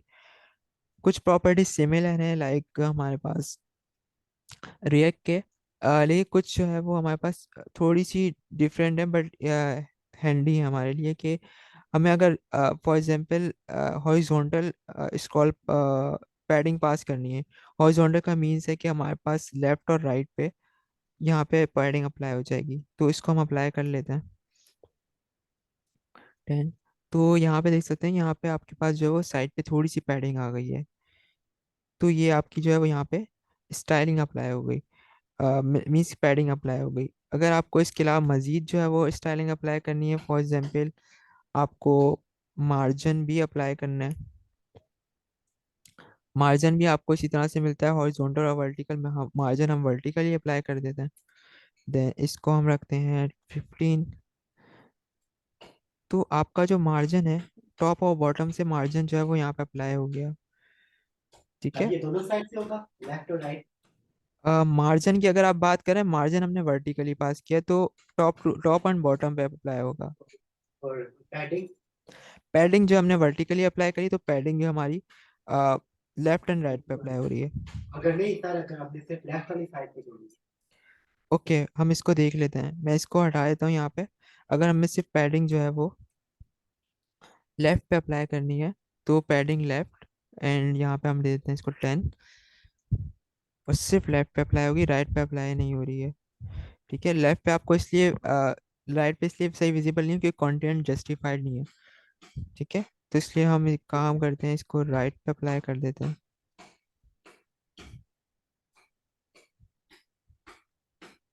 और थोड़ी प्रॉपर्टी बढ़ा देते हैं 20। तो देख रहे होंगे यहाँ पे आपको एक यूनिफॉर्म स्पेस दिख रही होगी, जो कि 20 हमने अप्लाई करी हुई है। लेफ्ट लेफ्ट साइड पे कोई वहाँ पे पैडिंग नहीं है, लेकिन राइट साइड पे हमारा पैडिंग है। इसी तरह से इसकी जो है वो मार्जिन की भी प्रॉपर्टीज है। मार्जिन हमें सिर्फ टॉप पे अप्लाई करना है, तो हम टॉप पे कर सकते हैं। तो सिर्फ टॉप पे मार्जिन अप्लाई हुआ है एंड बॉटम पे मार्जिन अप्लाई नहीं हुआ। मार्जिन यहाँ पे कोई मार्जिन नहीं है। ठीक है, इसी तरह से जैसे कि हमारे पास जो है क्लासेस इसकी हैं, पैडिंग की क्लासेस हैं, सॉरी पैडिंग की प्रॉपर्टीज हैं, इसी तरह से हमारे पास मार्जिन की प्रॉपर्टीज हैं। जब हम यहाँ पे कंट्रोल और स्पेस बार प्रेस करते हैं यहाँ पे कर्सर रख के, तो हमें प्रॉपर्टीज जो है मजीद मिल जाती हैं। जैसे कि मार्जिन बॉटम है, मार्जिन एंड है। Margin and and margin right, वो दोनों का सेम काम है। ठीक है, और मार्जिन लेफ्ट है, मार्जिन राइट है। मार्जिन स्टार्ट और मार्जिन लेफ्ट दोनों का सेम काम होता है। ठीक है, एंड हमारे पास है margin top and margin vertical. इसी तरह से पैडिंग पे अगर हम देखते हैं, पैडिंग पे भी हमारे पास सेम प्रॉपर्टीज हैं। जैसे हमारे पास पैडिंग और मार्जिन, हमें ये डिफरेंशिएट करना होता है कि हमें या पैडिंग अप्लाई करनी है या मार्जिन अप्लाई करना है। बाकी अगर जो आपको जहाँ पे अप्लाई करना है वहाँ वो प्रॉपर्टी फिर आपको उसके लिए पास करनी होती है। ठीक है, यहाँ तक क्लियर है आपको? Yes sir. ऑलराइट। सो हमने एक चीज़ यहाँ पे करी थी, जैसे कि अभी थोड़ी देर पहले टेक्स्ट को थोड़ा सा हमें प्रोमिनेंट करने के लिए हमने यहाँ पे कुछ प्रॉपर्टीज अप्लाई करी थी, जैसे कि कलर है और फॉन्ट साइज है। ठीक है, तो मैं यहाँ से इसको हटा देता हूँ, और इसकी जगह पे हम यहाँ पे इसको यहीं पे पास कर देते हैं। अच्छा, यहाँ पे होता यह है कि हम एक से ज़्यादा प्रॉपर्टीज भी अप्लाई कर सकते हैं। बीच के एक से ज़्यादा स्टाइलिंग भी डिफाइन कर सकते हैं यहाँ पे। तो मैंने यहाँ पे कंटेनर को जो प्रॉपर्टी दी हुई है वो पैडिंग की दी हुई है, पैडिंग हॉरिजॉन्टल। मैं यहाँ पे टेक्स्ट के लिए अप्लाई कर देता हूँ text style, sorry text style. और टेक्स्ट स्टाइल पे यहाँ मैं टेक्स्ट स्टाइल पास कर देता हूँ, वही वाला जो हमने वो टॉप ऊपर पास किया था। Font size and colour. अच्छा, एक एक चीज़ आपको मेक श्योर करनी है कि जैसे कि आप लोग प्रॉपर्टीज वहाँ पे अपनी अप्लाई कर रहे होते हैं, सीएसएस अगर आपने यूज़ किया डायरेक्टली, तो सीएसएस में आपकी प्रॉपर्टीज कुछ इस तरह से अप्लाई हो रही होती हैं। फॉन्ट साइज, ठीक है, तो इस चीज़ को वो यहाँ पे एक्सेप्ट नहीं करता, क्योंकि हाइफन जो है वो हम वेरिएबल में यूज़ नहीं कर सकते।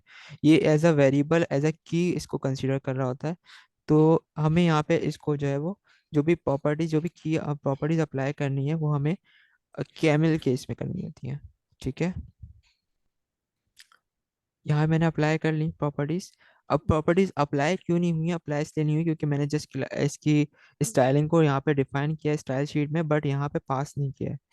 तो सेम प्रोसीजर है, हम पास इस तरह से करेंगे कि स्टाइल्स इक्वल टू, यहाँ पे हमने पास कर दी इसकी स्टाइलिंग, और यहाँ पे हम इसको देते हैं टेक्स्ट। अब हमें यहाँ पे टेक्स्ट स्टाइल भी मिल रहा है, यहाँ पास कर दिया।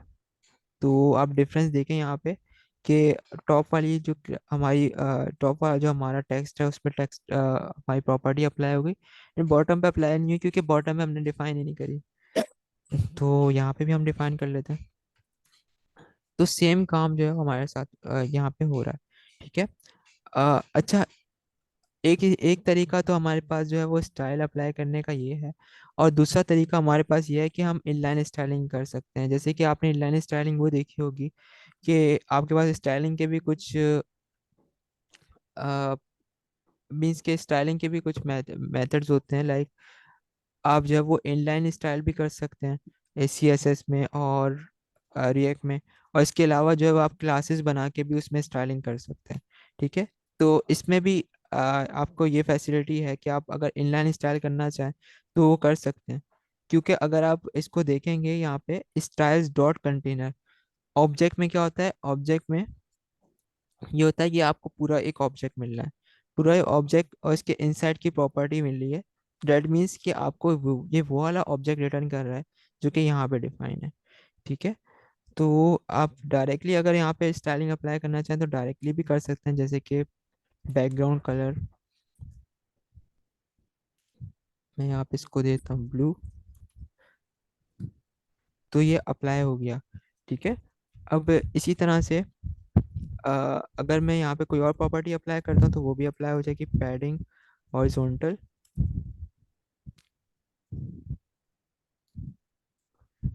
25, तो पैडिंग भी अप्लाई हो गई है। ठीक है, सर ये पेज को रीलोड नहीं करना पड़ता कोई भी, मतलब कि चेंजिंग करो तो डायरेक्टली वो मतलब कि हो जाती है, पेज रीलोड नहीं होता? नहीं, मैंने आपको जैसे ये बताया था कि आपका मेट्रो बंडलर जो चल रहा है ना, मेक श्योर करें कि आपका जो मेट्रो है, ये मेट्रो वाली विंडो है, ये आपकी जो है रनिंग में हो।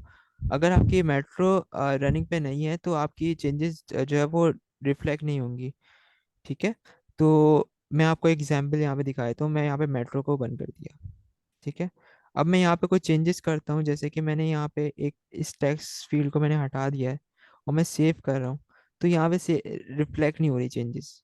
यहाँ पे आप देखेंगे, यहाँ पे आपको एक डिवाइस पे वार्निंग भी मिल रही है, can not connect to metro. ठीक है, लाइक आपने रिएक्ट में जैसे देखा होगा कि रिएक्ट में जो है वो आपका कंटिन्यूस सर्वर जो है चल रहा होता है 3000 पे या 4000 पे। जब तक वो सर्वर आपका चल रहा है आपकी चेंजेस जो है रिफ्लेक्ट होंगी आपके ब्राउजर में। जैसे ही आपका सर्वर डिस्कनेक्ट होता है या बंद होता है तो आप फिर चेंजेस करते हैं, आपकी चेंजेस रिफ्लेक्ट नहीं होती हैं। ठीक है, तो यहाँ पे भी यही सिनेरियो है। अगर फॉर एग्जांपल आपकी बिल्ड बन जाती है, आपका आपका मेट्रो बंद हो जाता है, मेक श्योर कि आपकी जो है वो बिल्ड डिवाइस में है। ठीक है, डीबग बिल्ड डिवाइस में है। जो यहाँ पे आपकी बिल्ड चल रही है awesome प्रोजेक्ट के नाम से, इसको मैं यहाँ पे ले आता हूँ। ये आपकी बिल्ड है जो कि awesome प्रोजेक्ट के नाम से आपके प्रोजेक्ट में चल रही है। ठीक है, आपकी ये बिल्ड चल रही है, इंस्टॉल हुई हुई है डीबग आपकी डिवाइस में। तो फिर आपका मेट्रो बंडल बंद है, चेंजेस रिफ्लेक्ट नहीं हो रही, तो आपको सिंपली करना ये है npm रन स्टार्ट। तो ये है कि आपका मेट्रो बंडल जो स्टार्ट हो जाएगा और आपको यहाँ पे बिल्ड को ओपन करना है।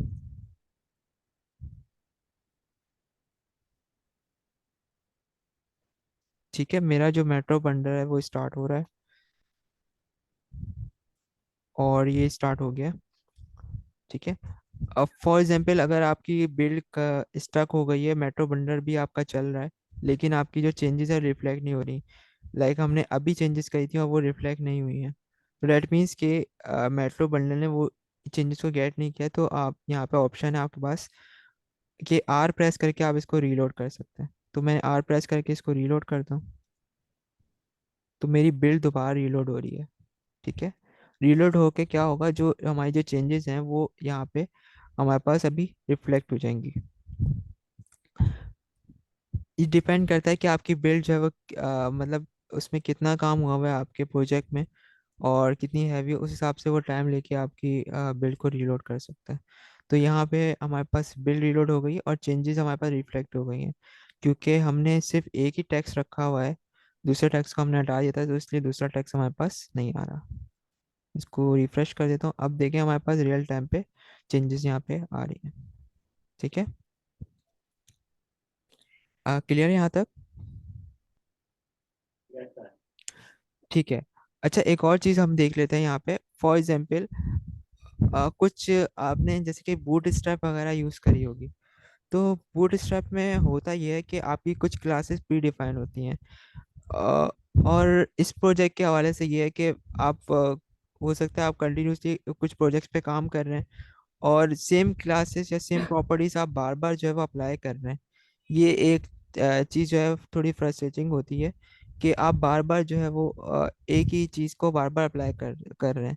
तो उसके लिए आप कर ये सकते हैं कि आप एक स्टाइल शीट बना के अपने पास रख लेते हैं। और स्टाइल शीट बना के अपने पास रखने के बाद वो एक से ज़्यादा प्रॉपर्टीज आप अप्लाई कर रहे होते हैं अपने एक कंपोनेंट को। तो इसके लिए करते ही हैं कि जैसे कि फॉर एग्जांपल हमारे पास मैं यहाँ पे अप्लाई एक बना देता हूँ प्रॉपर्टी कलर की। जैसे कि मैं यहाँ पे देता हूँ colour, text colour grey, text colour grey. ठीक है, टेक्स्ट कलर ग्रे मैंने यहाँ पे दे दिया और यहाँ पे क्योंकि मुझे टेक्स्ट को कलर पास करना है इसलिए मैंने यहाँ पे कलर दिया और यहाँ पे मैंने इसको ग्रे पास कर दिया या ग्रीन कर देता हूँ ताकि विजिबल हो। ठीक है,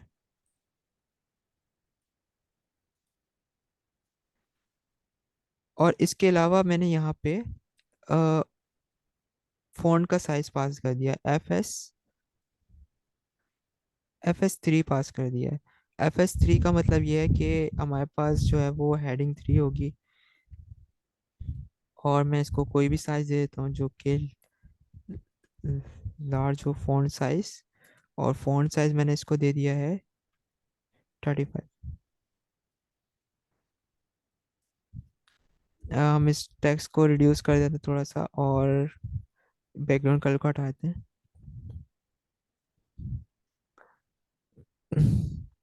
आपके पास एक टेक्स्ट है और आपको एक से ज़्यादा स्टाइलिंग पास करनी है। हो सकता है कि आपके प्रोजेक्ट की रिक्वायरमेंट हो कि आपके फ़ॉन्ट साइज जो है वो कुछ प्री डिफाइन होंगे या फिर कुछ और चीज़ें प्री डिफाइन होंगी। तो उसको आप अलग अलग डिफाइन करके आपको यहाँ पे पास करनी है। तो एक से ज़्यादा पास करने के लिए आपको सिंपली करना ही है कि इस तरह से आपने वही ब्रैकेट सेम ओपन कर लिए एंड यहाँ पे आप एरे पास करेंगे। एरे पास कर लिया जब तो एरे में आपने पास किया स्टाइल्स डॉट कलर ग्रीन। तो ये आपका ग्रीन कलर अप्लाई हो गया। लेकिन फॉन्ट साइज भी हमें अप्लाई करना है तो हम यहाँ पे एक कॉमा सेपरेट करके दोबारा से स्टाइल्स लिखेंगे डॉट एफ एस 3। तो ये हमारा फॉन्ट साइज भी अप्लाई हो गया। अब आप चाह रहे हैं कि इसके अलावा मैं मज़ीद जो स्टाइलिंग है वो थोड़ी सी इनलाइन कर दूं। तो उसके लिए ऑब्वियसली आप ब्रैकेट ओपन कर लेंगे और ब्रैकेट्स ओपन करने के बाद यहाँ पे हम थोड़ी सी टेक्स्ट की और स्टाइलिंग दे देंगे जो कि हम क्या दे सकते हैं टेक्स्ट की फॉन्ट वेट। ठीक है, फॉन्ट वेट हमने दे दिया यहाँ पे बोल्ड। तो हमारी तीनों प्रॉपर्टीज अप्लाई हो गई। तो इससे पता चला कि यहाँ पे हम एक से ज़्यादा जो है स्टाइलिंग जो है वो पास कर सकते हैं और उसको यूज़ कर सकते हैं। अच्छा, एक और चीज़ है जिसको हम देख लेते हैं। जैसे कि फॉर एग्जांपल आपकी आपकी जो ये वाली स्टाइलिंग है ये आप चाह रहे हैं कि आप हर फाइल में अलग अलग ना बनाएं, आप एक जगह बना दें। तो उसके लिए जो है वो आप यहाँ पे एक फाइल बना सकते हैं स्टाइल्स की, स्टाइल्स या फिर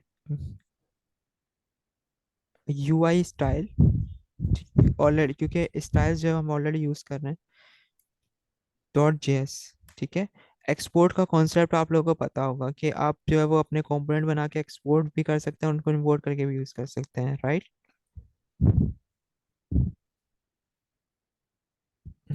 एक्सपोर्ट वाला कॉन्सेप्ट आपने आप लोग को मालूम है कि आप चीज़ों को एक्सपोर्ट करके और दूसरे किसी कंपोनेंट में इंपोर्ट करके उसको यूज़ कर सकते हैं।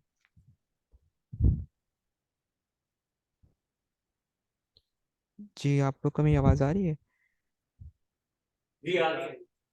ठीक है, एक्सपोर्ट वाला कंपोनेंट का मैं पूछ रहा हूँ कि एक्सपोर्ट वाला जो कॉन्सेप्ट है, किसी चीज़ को हम एक्सपोर्ट करके या किसी प्रॉपर्टी को एक्सपोर्ट करके दूसरी फाइल में हम इंपोर्ट करके यूज़ कर सकते हैं। ठीक है। Yes sir. ओके। तो इसमें भी हम कुछ इस तरह से करेंगे कि जैसे कि हमने स्टाइल्स जो है वो आपने एक जगह पे कहीं पास कर लिए और वहाँ से आप चाह रहे हैं कि इंपोर्ट करके उसको यूज़ करें, तो सिंपली आपने जो है वो स्टाइल्स वहाँ से कॉपी किए और यहाँ पे इस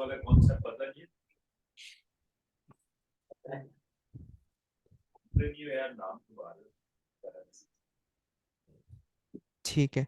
तो यहाँ पे हमने स्टाइल्स डिफाइन कर लिए हैं और मेक श्योर कि आपके जो स्टाइल्स हैं वो इंपोर्ट हो यहाँ पे। और अब आपको जो है वो स्टाइल्स यहाँ पे नहीं मिलेंगे। ठीक है, क्योंकि आपकी स्टाइल्स यहाँ पे डिफाइन ही नहीं है, तो इसलिए हम इसको इंपोर्ट कर लेंगे अपने UI स्टाइल्स से और इसको यूज़ कर लेते हैं। ठीक है। तो इसमें आपको ये फैसिलिटी मिलती है कि जैसे कि आपने स्टाइल जो है वो आउटसाइड द फाइल पास कर लिए ग्लोबली स्टाइल, और उसको आप मल्टीपल जो है वो कंपोनेंट्स में, मल्टीपल पेजेस में और फाइल्स में आप इसको यूज़ कर रहे हैं थ्रू आउट द ऐप। तो उसमें आपकी जितनी भी स्टाइलिंग है वो एक सेंट्रलाइज हो जाती है और ग्लोबल स्टाइलिंग की तरह आप इसको जो है वो यूज़ कर सकते हैं। ठीक है, क्लियर है यहाँ तक? Yes sir. ऑलराइट, आगे बढ़ते हैं, मज़ीद चीज़ों को देखते हैं।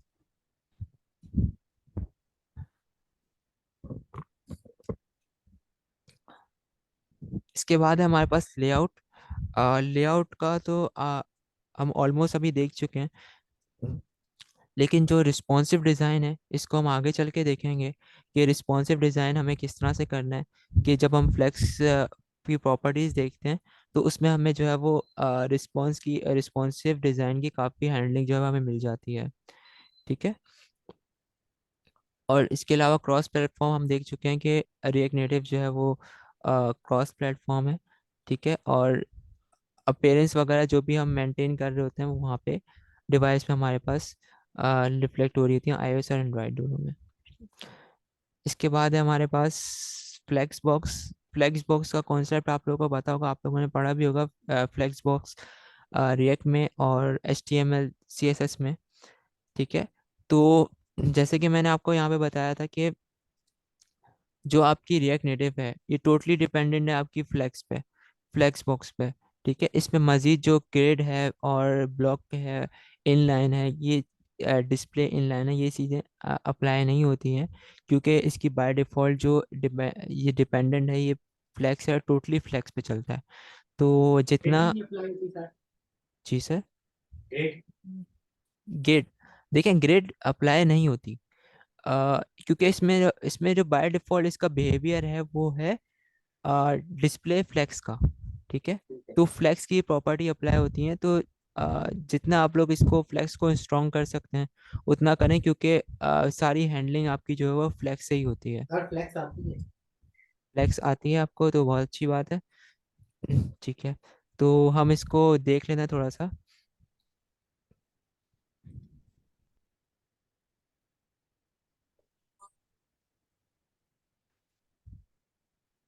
अच्छा, फ्लेक्स में जो मेन कॉमनली कुछ प्रॉपर्टीज होती हैं इसकी, फ्लेक्स डायरेक्शन होती है, जस्टिफाई कंटेंट होती है यस। और अलाइन आइटम होती है। ये तो आप लोगों ने मोस्टली यूज़ किया होगा। ठीक है। Yes sir. इसके अलावा मैं थोड़ी सी यहाँ पे लेआउट, थोड़ा सा लेआउट को चेंज कर देता हूँ और स्क्रॉल व्यू को फिलहाल हटा देते हैं।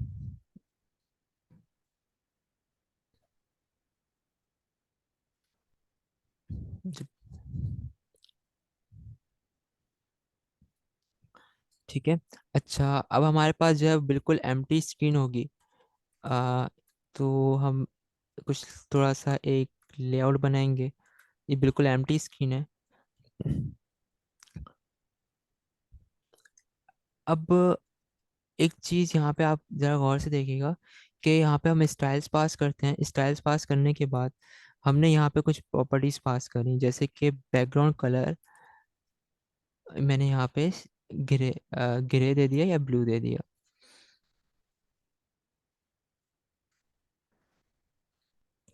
तो बैकग्राउंड कलर यहाँ पे अप्लाई नहीं हुआ है।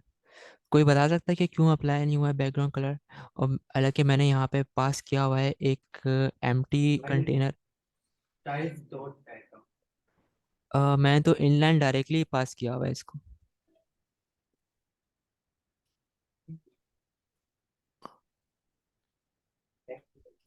प्रॉपर्टी अप्लाई होनी चाहिए क्योंकि डायरेक्टली कंटेनर के ऊपर पास हुई हुई है।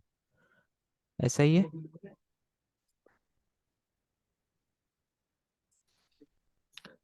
आप रिएक्ट और एचटीएमएल कॉन्सेप्ट से बता सकते हैं कि क्या कॉन्सेप्ट होता है उसमें।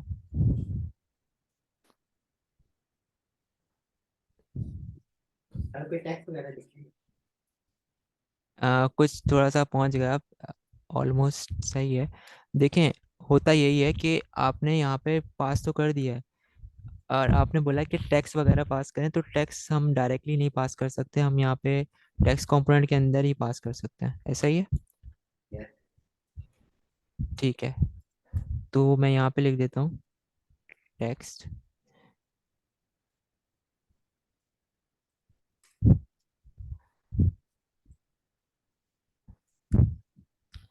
अब आप देखें यहाँ पे टेक्स्ट मैंने पास किया, और बैकग्राउंड जो प्रॉपर्टी पास हुई हुई थी, जैसी टेक्स्ट पास किया वो अप्लाई हो गया। ठीक है। पहले क्यों नहीं अप्लाई हो रहा था? पहले इसलिए नहीं अप्लाई हो रहा था क्योंकि हमने कोई इसको स्पेस डिफाइन नहीं करी थी कि इसका ब्लॉक कितना है, कि इसको कितनी स्पेस लेनी है। ये एज अ एम्प्टी कंटेनर, ये कोई स्पेस गेट नहीं कर रहा था, तो इसलिए इस पर कोई क्लास वगैरह या कोई प्रॉपर्टी अप्लाई नहीं हुई।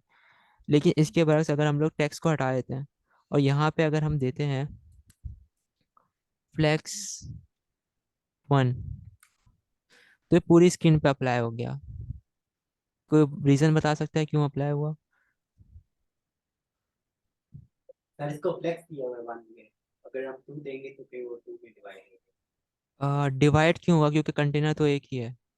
यस सर, अब ये मैं पूछ रहा हूँ डिवाइड क्यों हुआ? क्योंकि कंटेनर एक ही है, कैसे डिवाइड होगा? सर ऐसा नहीं क्या करते। ठीक है, तो इसका कॉन्सेप्ट ये है कि आपको, अगर जैसे कि फॉर एग्जांपल आपकी स्क्रीन है, उसकी विड्थ है जितनी भी विड्थ है, लेकिन वो है तो 100% वर्टिकली, तो क्या होता है, फ्लेक्स 1 अगर हमने पास किया तो उसको ये बताया कि हमें इंटायर स्क्रीन चाहिए, तो वो इंटायर स्क्रीन पे अप्लाई हो गया। ठीक है।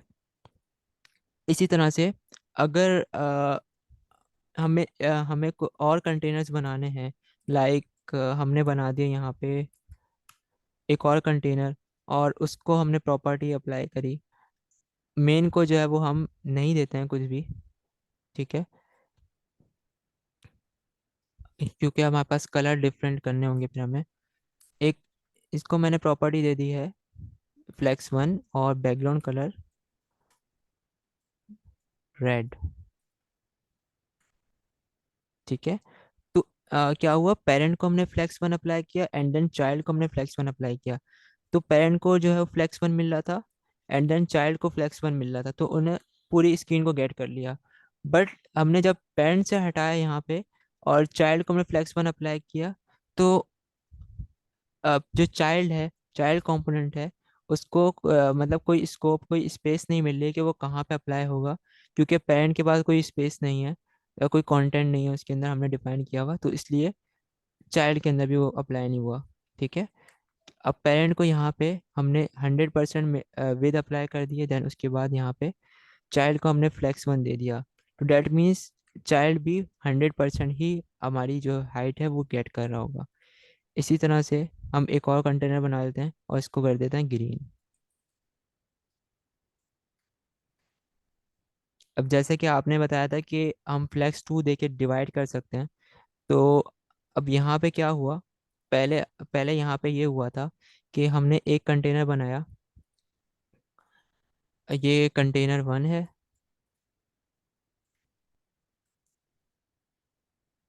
कंटेनर 1, और जो सेकंड है वो कंटेनर 2 है। ठीक है। अब क्या हो रहा है, हमने दोनों को प्रॉपर्टी सेम अप्लाई करी, लेकिन ये डिवाइड हो गए। डिवाइड इस तरह से हुए कि फ्लेक्स 1 इन्होंने ले लिया, फ्लेक्स 1 जो है वो सेकंड वाले कंटेनर ने ले लिया है। तो इस तरह से इन दोनों ने अपने आप को इक्वली स्प्लिट कर दिया, क्योंकि जो इसकी पेरेंट की प्रॉपर्टी है वो 1 है, इसको इंटायर स्क्रीन मिल रही है, और इसके इनसाइड जो है वो इक्वल है, तो इसलिए वो इक्वली डिवाइड होगा। अगर हम इसको दूसरे वाले को एक प्रॉपर्टी देते हैं यहाँ पे 2 की, तो ये क्या होगा, थोड़ी स्पेस ज़्यादा ले लेगा। ये 1/3 जो है वो हम इसके पास रेड के पास है, और आ, और 2/3 जो है वो हमारे पास ग्रीन में है। ठीक है, अगर हम इसी तरह से एक और ऐड करते हैं तो ये भी फिर इक्वली डिवाइड होगा। इसको ब्लू कर देते हैं कलर डिफ्रेंशिएट करने के लिए। ठीक है, तो अब देखेंगे इक्वली जो है वो हमारे पास डिस्ट्रीब्यूट हो गए। ठीक है, अगर फॉर एग्जांपल हमें रेड को ज़्यादा स्पेस देनी है तो हम यहाँ पे 2 पास कर सकते हैं। तो क्या है, अ, इसके पास जो है वो हमारे पास जैसे फॉर एग्जांपल 3 से डिवाइड किया हुआ है स्क्रीन को, तो इसके पास ज़्यादा स्पेस आ गई, इसने दो कंटेनर्स की जगह ले ली है हमारे पास रेड ने, एंड ग्रीन और ब्लू जो है वो सेम पे चल रहे हैं, क्योंकि हमने इनको फ्लेक्स 1 और फ्लेक्स 1 दिया है। ठीक है, अगर इसको मैं फ्लेक्स 2 देता हूँ तो जो एक कंटेनर की स्पेस है वो हमारे पास ग्रीन के पास है, एंड दो दो कंटेनर्स की स्पेस जो है हमारे पास रेड और ब्लू के पास है, जो कि इक्वली डिवाइडेड है। सर ये अच्छा, हेड में वाइट से एम्प्टी स्पेस स्पेस क्यों है? किस में? वो हेड में ऊपर स्पेस एम्प्टी वाइट वो क्यों? फुल पे ये क्यों अप्लाई हो रहा है? अच्छा, ये जो आप कह रहे हैं ये हमारी स्टेटस बार होती है। अगर आपने देखा हो आपके मोबाइल पे यहाँ पे स्टेटस बार आ रही थी जिसमें आपका बैटरी और वाईफाई और जो बाकी स्टेटसेस होते हैं, ये वो है। ठीक है, सही। अच्छा, मुझे कोई बता सकता है कि रिएक्ट के कॉन्सेप्ट से और HTML के कॉन्सेप्ट से कि हमें अगर इसको वर्टिकली करना हो तो सॉरी हॉरिजॉन्टल करना हो तो हम कैसे करेंगे? Direction row exactly, flag. Flex direction row दे देंगे। ठीक है,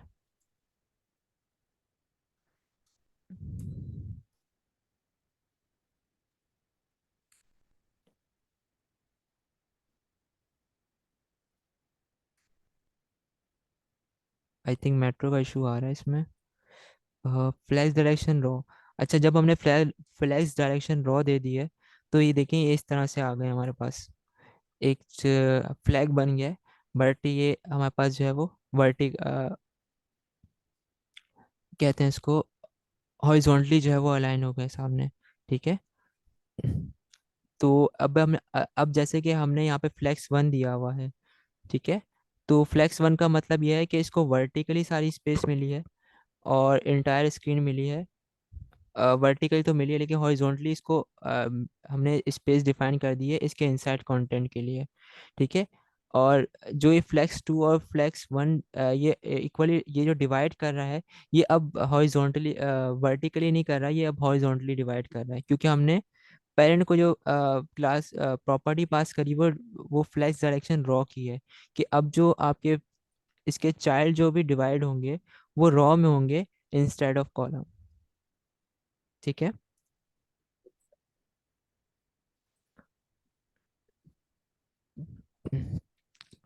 तो यहाँ तक अभी किसी का कोई क्वेश्चन है तो हम फिर इसको थोड़ा कंक्लूड करते हैं और फिर क्वेश्चन आंसर्स की तरफ जाते हैं।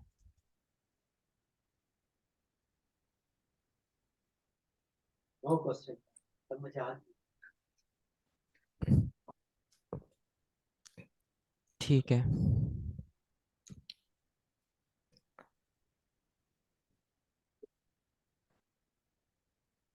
कोड सर कैसे शेयर करेंगे?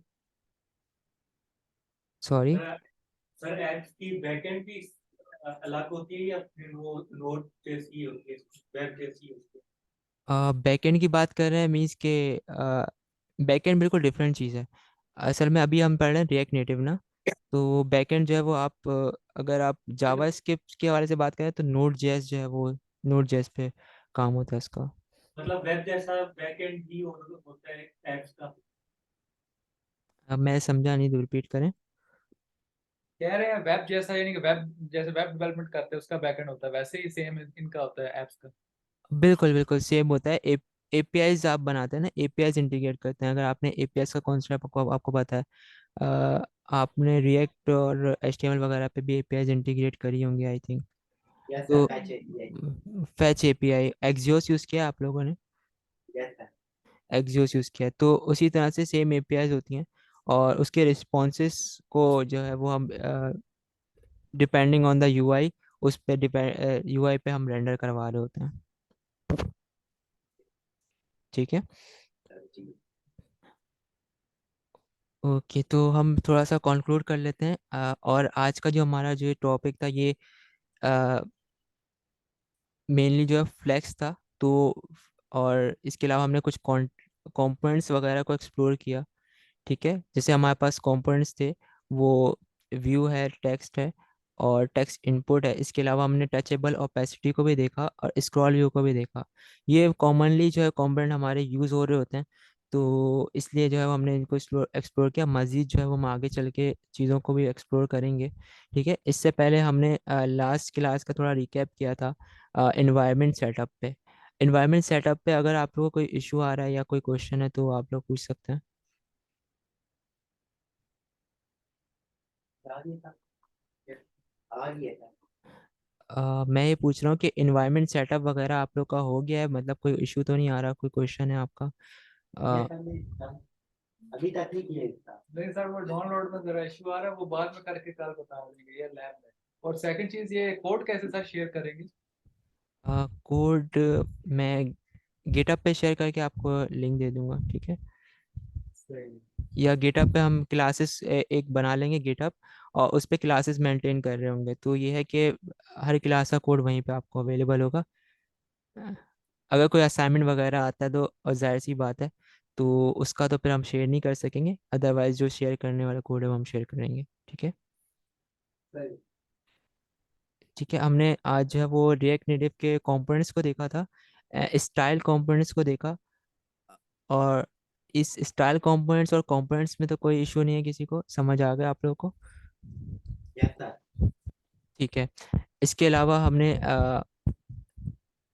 लेआउट्स को देखा था, लेआउट्स कैसे बनते हैं। मज़ीद भी हम इसको एक्सप्लोर करेंगे कुछ यूआईज वगैरह बना के फ्यूचर में। और फ्लेक्स बॉक्स में हमें कुछ प्रॉपर्टीज मिलती हैं, फ्लेक्स डायरेक्शन है, जस्टिफाई कंटेंट है, अलाइन आइटम है। इसके अलावा मज़ीद भी कुछ प्रॉपर्टीज होती हैं। फ्लेक्स फ्लेक्स डायरेक्शन हमने देख लिया, justify content, align align item को हम थोड़ा सा देख लेते हैं यहाँ पे कि वो कैसे वर्क करती हैं। ठीक है,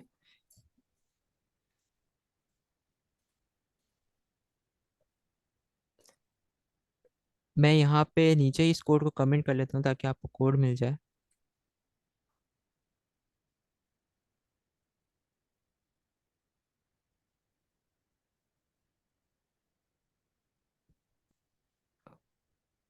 अच्छा, सेम कॉन्सेप्ट को लेके चलेंगे। लाइक हमारे पास जो है वो एक आता है फ्लेक्स डायरेक्शन, और एक आता है हमारे पास फ्लेक्स। जो हमने फ्लेक्स अभी यूज़ किया था उसी को यूज़ करेंगे। जैसे कि यहाँ पे मैं पहले फ्लेक्स दे देता हूँ, वन फ्लेक्स वन पे क्या होगा, इसको एंटायर स्क्रीन मिल जाएगी। ठीक है, एंड यहाँ पे मैं एक टेक्स्ट यूज़ कर लेता हूँ। टेक्स्ट यूज़ करने के लिए मैंने यहाँ पे इसमें टेक्स्ट पे लिखा है हेलो वर्ल्ड, और यहाँ पे मैंने पास कर दिया। इसमें स्टाइलिंग भी थोड़ी सी मैं पास कर दूँ ताकि थोड़ा सा विजिबल हो जाए टेक्स्ट। फॉन्ट साइज 25, और फॉन्ट वेट हो जाएगा बोल्ड। ठीक है, अब हमें क्या करना है, हमें ये जो टेक्स्ट लिखा हुआ है हेलो वर्ल्ड, इसको हमें बिल्कुल सेंटर ऑफ द स्क्रीन लाना है। तो हम कैसे ला सकते हैं? हमें इंटायर स्क्रीन जो है वो हमें मिल रही है। जी, फ्लेक्स वन से इंटायर स्क्रीन हमें मिल रही है, तो हम कैसे ला सकते हैं? Justify content centre. Exactly, justify content centre, and next align item centres. ठीक है,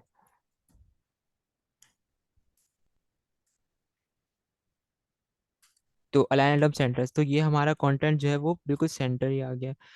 तो अगर हम फॉर एग्जांपल ये फ्लेक्स वन की ये प्रॉपर्टी हटा देते हैं, तो हमारे पास जो है वो कंटेंट कुछ इस तरह से दिखेगा। ये क्यों हो रहा है, आप बता सकता है कोई आप में से? सर ये फिर उतनी स्क्रीन देगा जितना टेक्स्ट लिखा होगा। एग्जैक्टली क्योंकि बाय डिफॉल्ट जो है ब्लॉक स्कोप तो है। एक ब्लॉक स्कोप में इस कंटेंट को आप इस कंटेंट को स्पेस कितनी मिल रही है, उतनी मिल रही है जितनी हॉरिजॉन्टली इसके पास स्पेस है। मैं इसको थोड़ा कलर दे देता हूँ, ग्रीन। तो इसको ये इंटायर ये हॉरिजॉन्टली जितनी स्पेस है वो मिल रही है, लेकिन वर्टिकली उतनी स्पेस मिलेगी जितना ये टेक्स्ट है। ठीक है, तो हम यहाँ पे फ्लेक्स वन जैसे कि अप्लाई करते हैं, तो टेक्स्ट तो सेंटर में आ गया, बट कलर भी पूरी एंटायर स्क्रीन में अप्लाई हो गया। डेट मीन्स के वो पूरी स्क्रीन को ऑक्यूपाई कर रहा है। ठीक है, सो आज का आपका असाइनमेंट ये है आपके नेक्स्ट वीक के लिए। ठीक है, कि आपको जो है वो फर्स्ट ऑफ ऑल तो आपको जिन्होंने इन्वायरमेंट सेटअप नहीं किया है, तो वो इन्वायरमेंट सेटअप अपना कर लें। कोई इशू वगैरह अगर आप लोगों को आता है, तो आप ग्रुप में हैं, तो आप ग्रुप में जो है वो इशू को शेयर कर सकते हैं। ठीक है, एंड आप अपना इन्वायरमेंट सेटअप कर लें। इन्वायरमेंट सेटअप करने के बाद आपको जो कॉम्पोनेंट्स वगैरह बनाए हैं, बना के दिखाए हैं जिसमें हमने अभी काम किया है, उसकी आपको प्रैक्टिस करनी है। ठीक है, कुछ स्टाइलिंग वगैरह आपको अप्लाई करनी है। ठीक है, और स्टाइलिंग अप्लाई करके एक अपने हिसाब से आपको जैसा सही लगे वो आप एक यूआई बना के या एक स्क्रीन पे रहते हुए app.js पे स्क्रीन पे रहते हुए कोई यूआई बना के आप जो है वो स्क्रीन शॉट शेयर कर सकते हैं ग्रुप में। ठीक है, ओके सर। अच्छा और सर अनस, जी लेक्चर और कुछ डिस्कस करना है तो हम स्टॉप कर लेते हैं रिकॉर्डिंग। बस एक दो चीजें आपसे डिस्कस करनी है, then we can move to ending. मेरे ख्याल में बिल्कुल लेक्चर तो यहाँ कंक्लूड हो गया, सो क्या कहते हैं? बिल्कुल, क्योंकि तो मज़ीद रिकॉर्डिंग आज स्टॉप के कर दिन। लेते हैं ताकि वो हमारे पास कंपाइल हो जाए और फिर इनको शेयर कर देंगे। बेशक अगर आप इसको जो है वो अपने यूट्यूब चैनल का लिंक दे दें या गूगल ड्राइव, जो भी बेहतर हो, आप उसमें से चैनल नहीं बनाया तो आप बना दें और ये वीडियो आप अपलोड कर दें, जैसे आपको इजी लगे। चलें ठीक है, जैसे फिजिबल है मैं कर लेता हूँ, मैं इसको स्टॉप कर लेता हूँ अभी। ठीक है, ठीक है। ओके। मैं